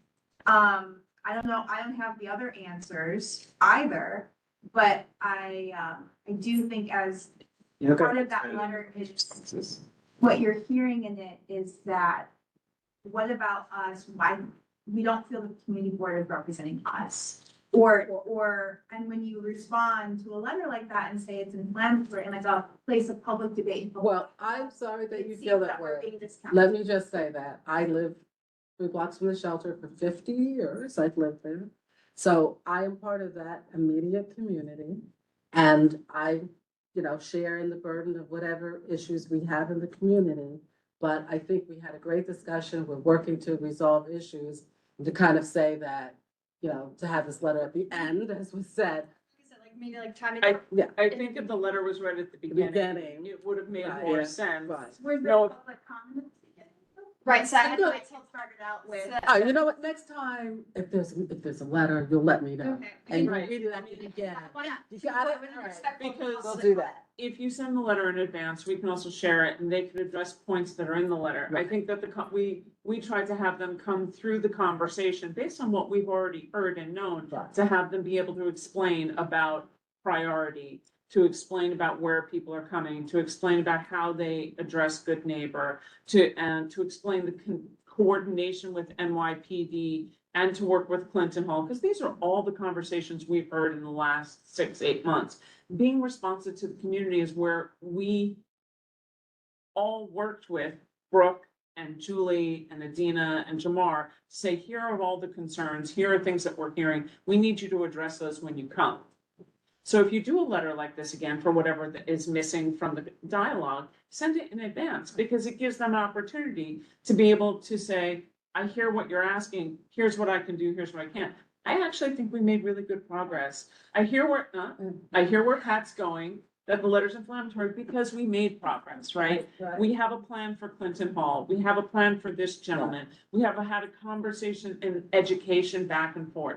I think actually this was a great meeting, and if we had flipped it around, I think it answered many of the things that are in So that something letter. of it is And the next time, you know, I'm just trying to make sure that people John. who cannot be here. Right, next And- time, let me know though, if there's something you wanna say at the beginning, and we, you know, cause I think we were trying to, you know, address and get everybody to ask questions, and so, you know.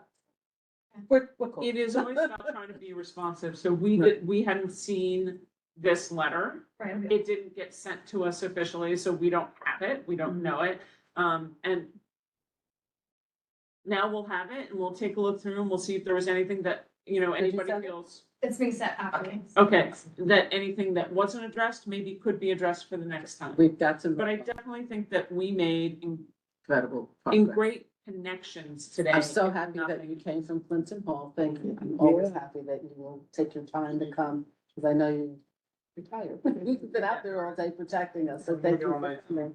You're working tonight? Yeah, I'm gonna check it then. All right, thank you, thank you. So let us know also if the officers that, you know, are gonna do the swing by at night happen to really, you know, either need us to engage in some way, or, you know, or just to let the community know that there are officers and they've located.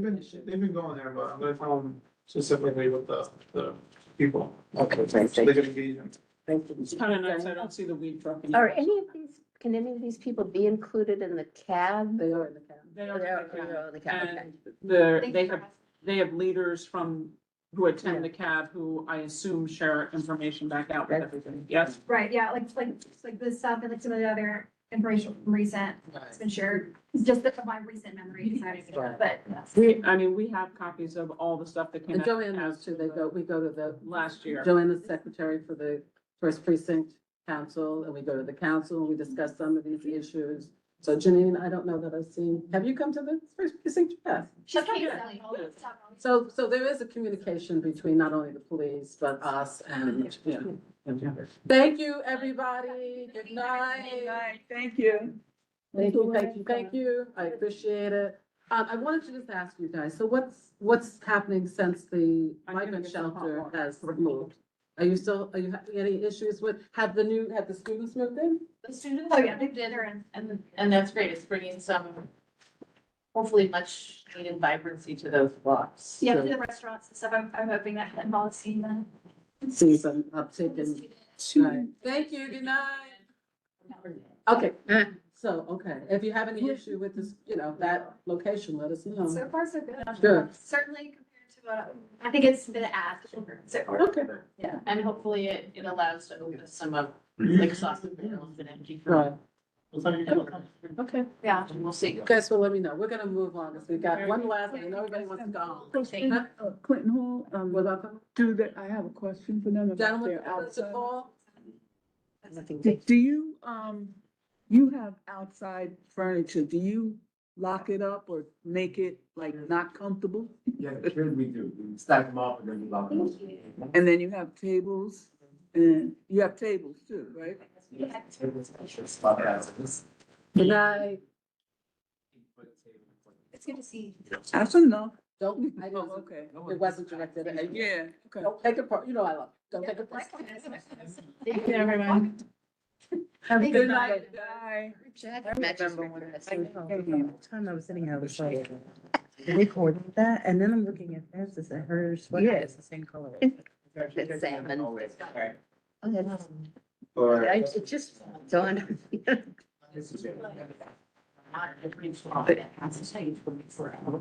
Is he leaving? Is he done? Probably. They got He's, very, what do you call those people that are just. Wound. Intense? No, no, you know, Intense? like No. intense, but you know, it's, you know, what, we got 15 minutes, let's do it in 15 minutes. You know? Succinct. Not flexible. Oh, you're flexible. Inflexible. But Rigid? Succinct. rigid, another good adjective. Anal. Well, let's not go there. But you know, in these kind of situations, you got, unless you have something else. There's a lot of side conversations. I'm just gonna push people who aren't having side conversations, and we have to do the district Yeah. meetings. So you have that at your plate, so it's a good time to review that. A lot of these, There's some that maybe we can, I don't know if A they're lot. relevant. a lot of them are still not supported or supported, but they can't Don't accommodate. worry about what the agency response is. Oh. Let's see if it's still something that's of value to you. Isn't the agency response always the same? Are we still recording? So, Oh. yeah, this is still a, this is Still still the recording? main. Yeah.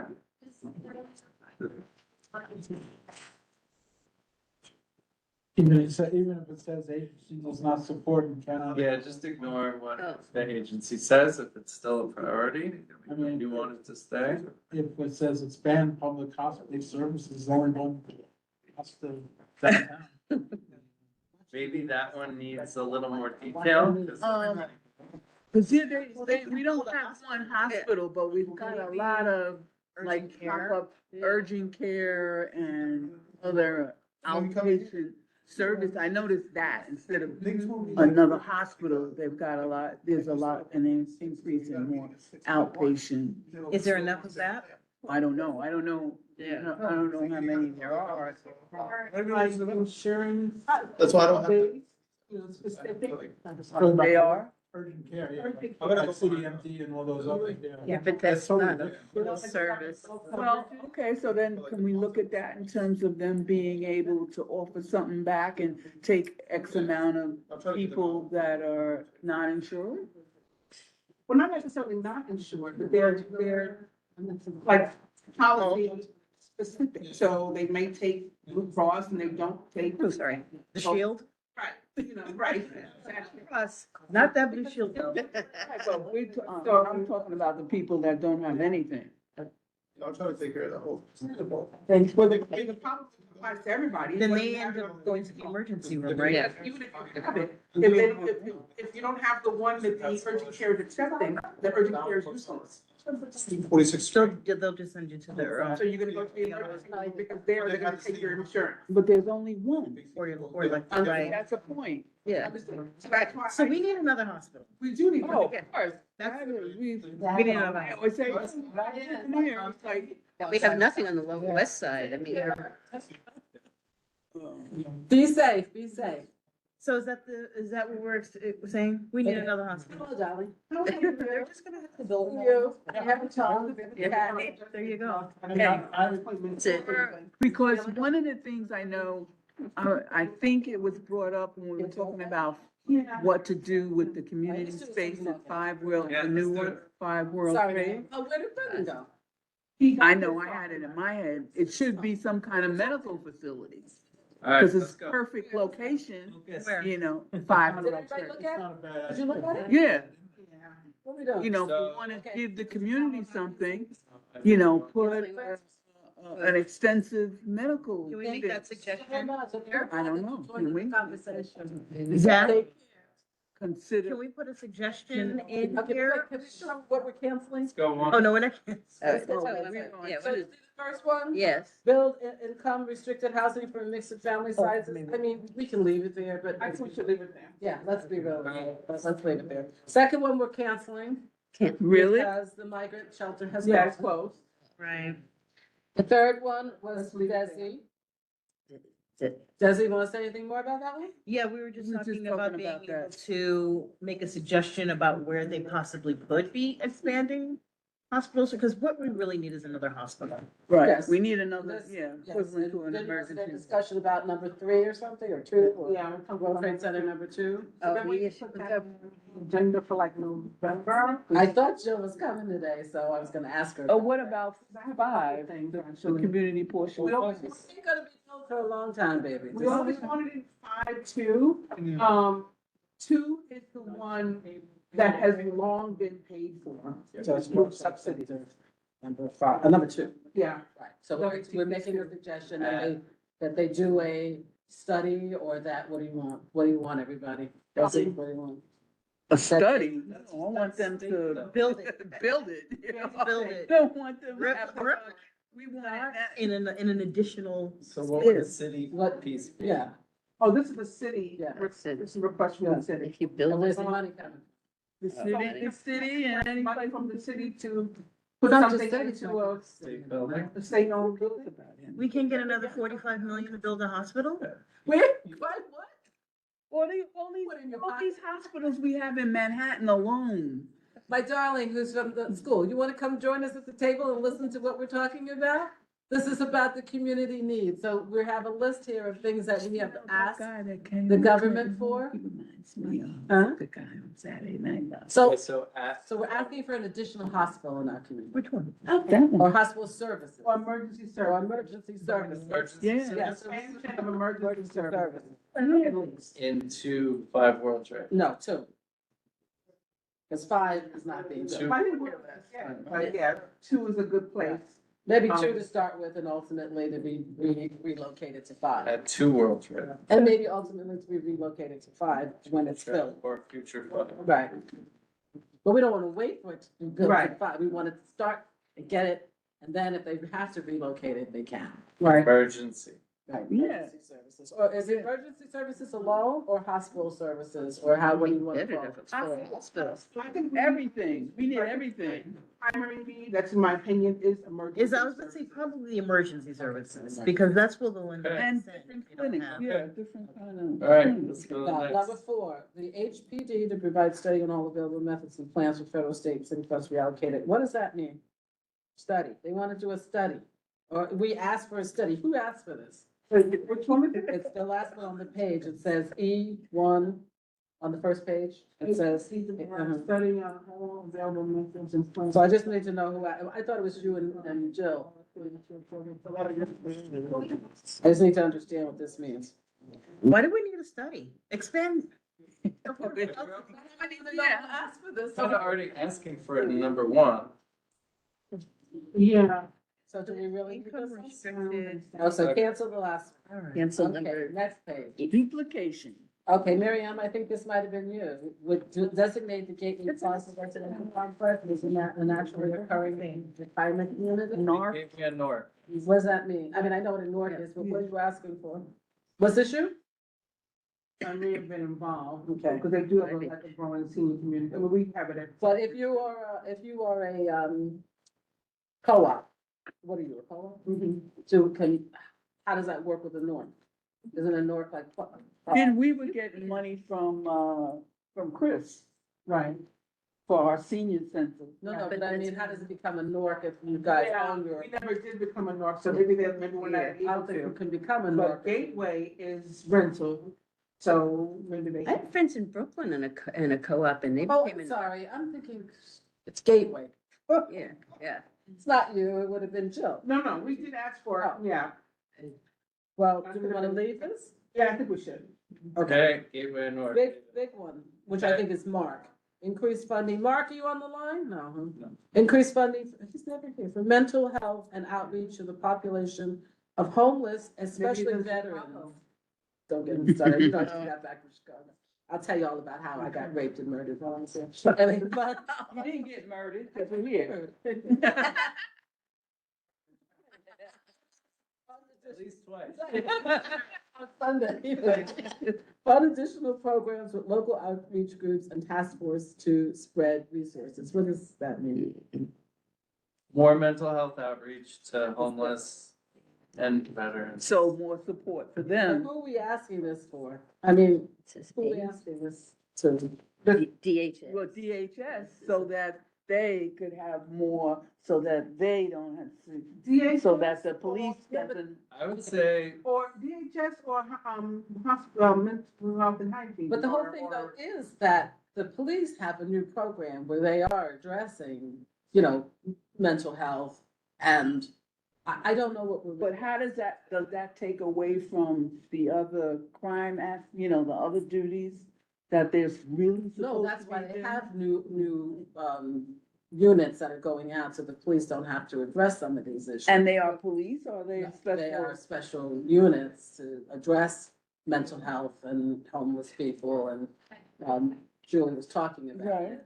And then if they need to, they call the police and vice versa. If the police are there and they need help, they call and that. Okay, so we need more money to spend. I love Now, that. I don't know if it's DHS stuff, could be Health and Human Services. It says, So the way y'all think this money. We're asking, I know. it says the agency, I think they said the agency continues to work with several We need to providers. ask these providing rich outreach. Well, people. right, yeah, I am But- reading over yeah, here. the wealthy people. Funding for services. Providing outreach and various hospital. See, I think the It's wealthy partnered people with need to pay agencies, for helps this. some hospitals provide nursing service. Yeah, that's it, that nursing service that Diane, that Julie was talking about.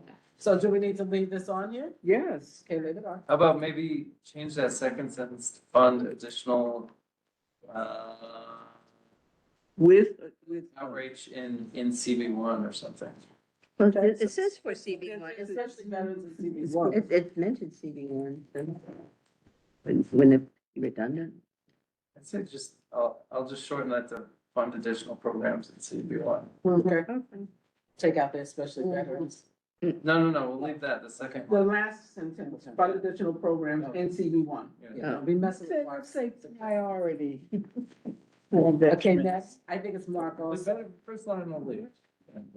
I think it's Mark too. Request veterans specific section 8 housing vouchers. World Trade Center. Oh, that was probably me. We had a meeting at one point, at HPD with the commissioner, and, tossing ideas Which around, commissioner? carry on. But the. No, the- I mean, the what's the current- commissioner? the Oh, health HPD, agent. okay. The current acting commissioner was also there, I forget his name. Veterans? No, housing. Housing, yeah. And one of the things that we tossed around was potential specific, Section 8 for veterans. But the problem is, when is 5 gonna be built? Right. So if we keep referring to 5, these poor people will be on the street waiting. Right, so maybe we can take workplaces to 5 out, but we should still be looking into Section 8 housing vouchers, veteran, yeah. So maybe let's toss out World Trade. Section 8 vouchers for veterans, Yeah. Well, we wanna say for everyone and other, no, I don't know. What do we say? This is veteran specific. Yeah, so, Right. but we don't need to say for World Trade Center number 5, Right. because World Trade Center 5 Right. doesn't have any money. I think we can take. They're not gonna be built for another 5, 6, 8 years. Sure. Okay, provide higher quality food at independent. Sorry, what are we doing? with Oh, this? so we're just Wait. taking out the World Trade Taking out Center. World Trade Center 5. So this is general, like citywide? Yeah, well, our We community. still want to request veteran-specific Section 8 housing vouchers for CB1, And remember. You got, she- yeah, put CB1 in it. Down here. because that doesn't take away from the regular HUD Section 8. It's a totally different, like, Section 8. But we don't have a lot of veterans in this community. Yeah, They but can't now- afford to live here. Well, Veterans that need section 8 who live in CB1? I mean, we're talking about CB1. Yeah. well, we're gonna get some people that are gonna be retiring that might be veterans and they're gonna need a place to live.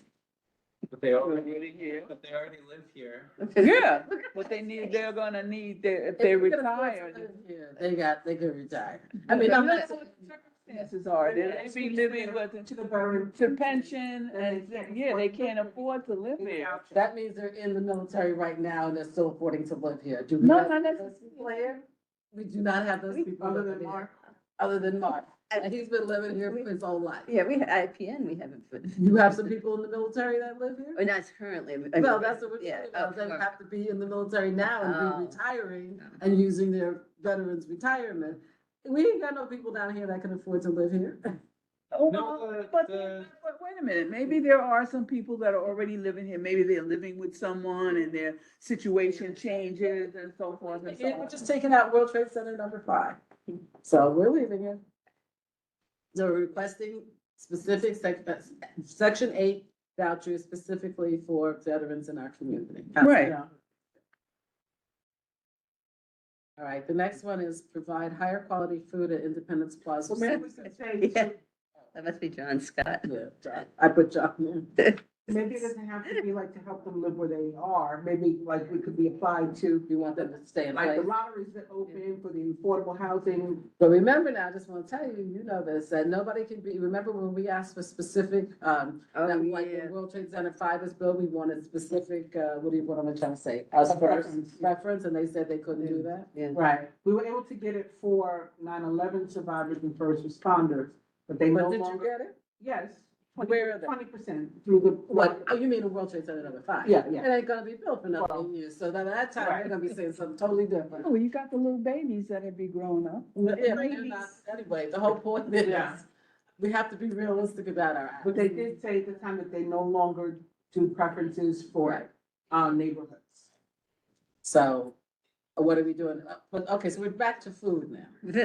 I'm not sure why, John, I mean, isn't there don't they vie on? Well, what is in existence now? Well, this was last year, so I don't know if this has been. But I need to know, agency supports but can't accommodate. I think We this is, submit requests. So But cannot. Okay, I need It's to know. Greenwich. So we submit the request. it's Greenwich But I House wanna know what they that have runs the now. IPN Senior Center, and the food is not, whatever they provide. But all I'm saying is, isn't it a bidding thing where they get who supplies the food? Or, you know anything about this? Who supplies the food? John would know, I mean, Well, John's not here, so we Josh. can't really address it. But it says resubmit support. So They resubmit support it, just resubmit. Okay, so we don't think it's been resolved, right? It's the same food? I From haven't last been year there in that a was complaining while. I haven't been there in a while. I know somebody yesterday said the lunch was not good. So- Based on the Okay, so we'll just response, leave it looks like an When they have like a special occasion, like there's certain things they do well, but it's the everyday. This is what I'm saying, okay, just listen to me. I'm saying that there must be, like, somebody bid on the contract to provide the food. Cause where's the food come from? It has to come from some agency or some, you know, some kind of service. business Yeah, that cooks. we need to set up some kind of donations, cause I No, was. why don't they rebid? Why don't they have? It's the same agency that provides school lunch. True. Could be. But you know what I'm saying? Why don't they have it, why don't they rebid and have another, you know, another company bid for that contract? Okay, so we don't know I don't know what. what's there now to look at, to improve, but do we wanna do that? So- Next. Okay, more funding for multilingual doulas. I'm sorry, baby. Desi, I don't know, baby, you ain't got another one. But what does it say? Agency does not support and cannot accommodate, remove requests. I'm That's from sorry, baby. HHC. Gone. That's. Okay, increase funding for music therapy. I don't know who this was. Mitch. Agency does not support and cannot accommodate, remove that one. Okay. Well, that's fine. I guess that's it. That's. Oh, Yeah, but agency does not support and cannot accommodate, It says- remove request. please Okay, contact. anything What else? else do you need? I mean, that's, help the people out. There's no money. But when Mr. Mandani gets elected, we will ask him about our free rides and our more housing and We'll we'll be ask him working, about. we'll be working on all that. I think. Well, the if- city budget. Maybe multilingual doulas for hospital $1,000 patients. and you have the plan for 100 of So it. maybe have I multilingual. think if there was a hospice Well, center deaf doulas, Right. maybe, yes. specifically, it needed Does a hospital something that's. have a hospice unit? Does our hospital have a hospice unit? Not that I'm aware of. Because if we had a hospice unit, we'd make it. Then you'd say, for ex-hospice unit, we want Right, right. But we don't have one anything specific. person to come once a week or something But like there's that. hospice But we at- don't have, yeah. like, it has to be more specific. It's This is- targeted to The something. closest one I know is at Gouverneur.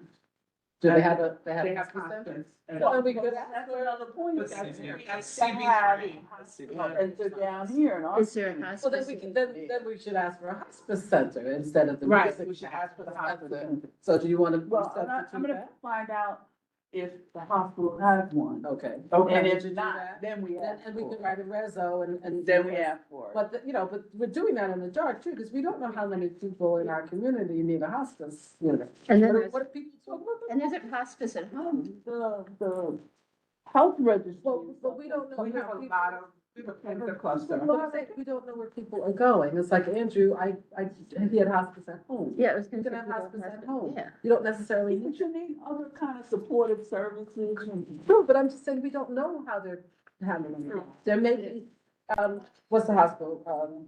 But Beekman may already have, not Beekman, Bellevue may, because they're the 9/11 clinic, they may have some service that's taken.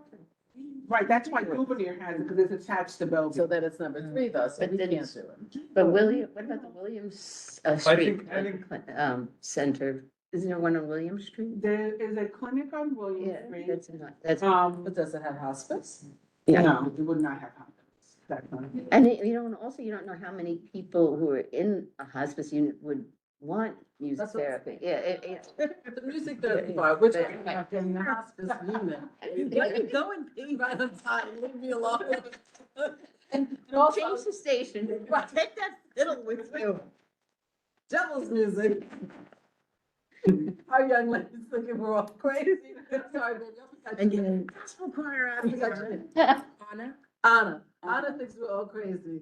Anna, you spell it. A&A. Oh, Anna, yeah, Anna thinks we're crazy. She thinks these other people are crazy. Did you get enough stuff? Confirmed. I did. Okay, good. You have any questions for any of us crazy people? I'm a little confused I'm about confused too. conversation earlier with Do you want to, sorry, just hold on a second. Do you want to close our meeting? Because we're done Yes, with this part and then. yes, we're bringing our meeting to a close. Good night, everybody. good night. Good night. Good night. Take that gospel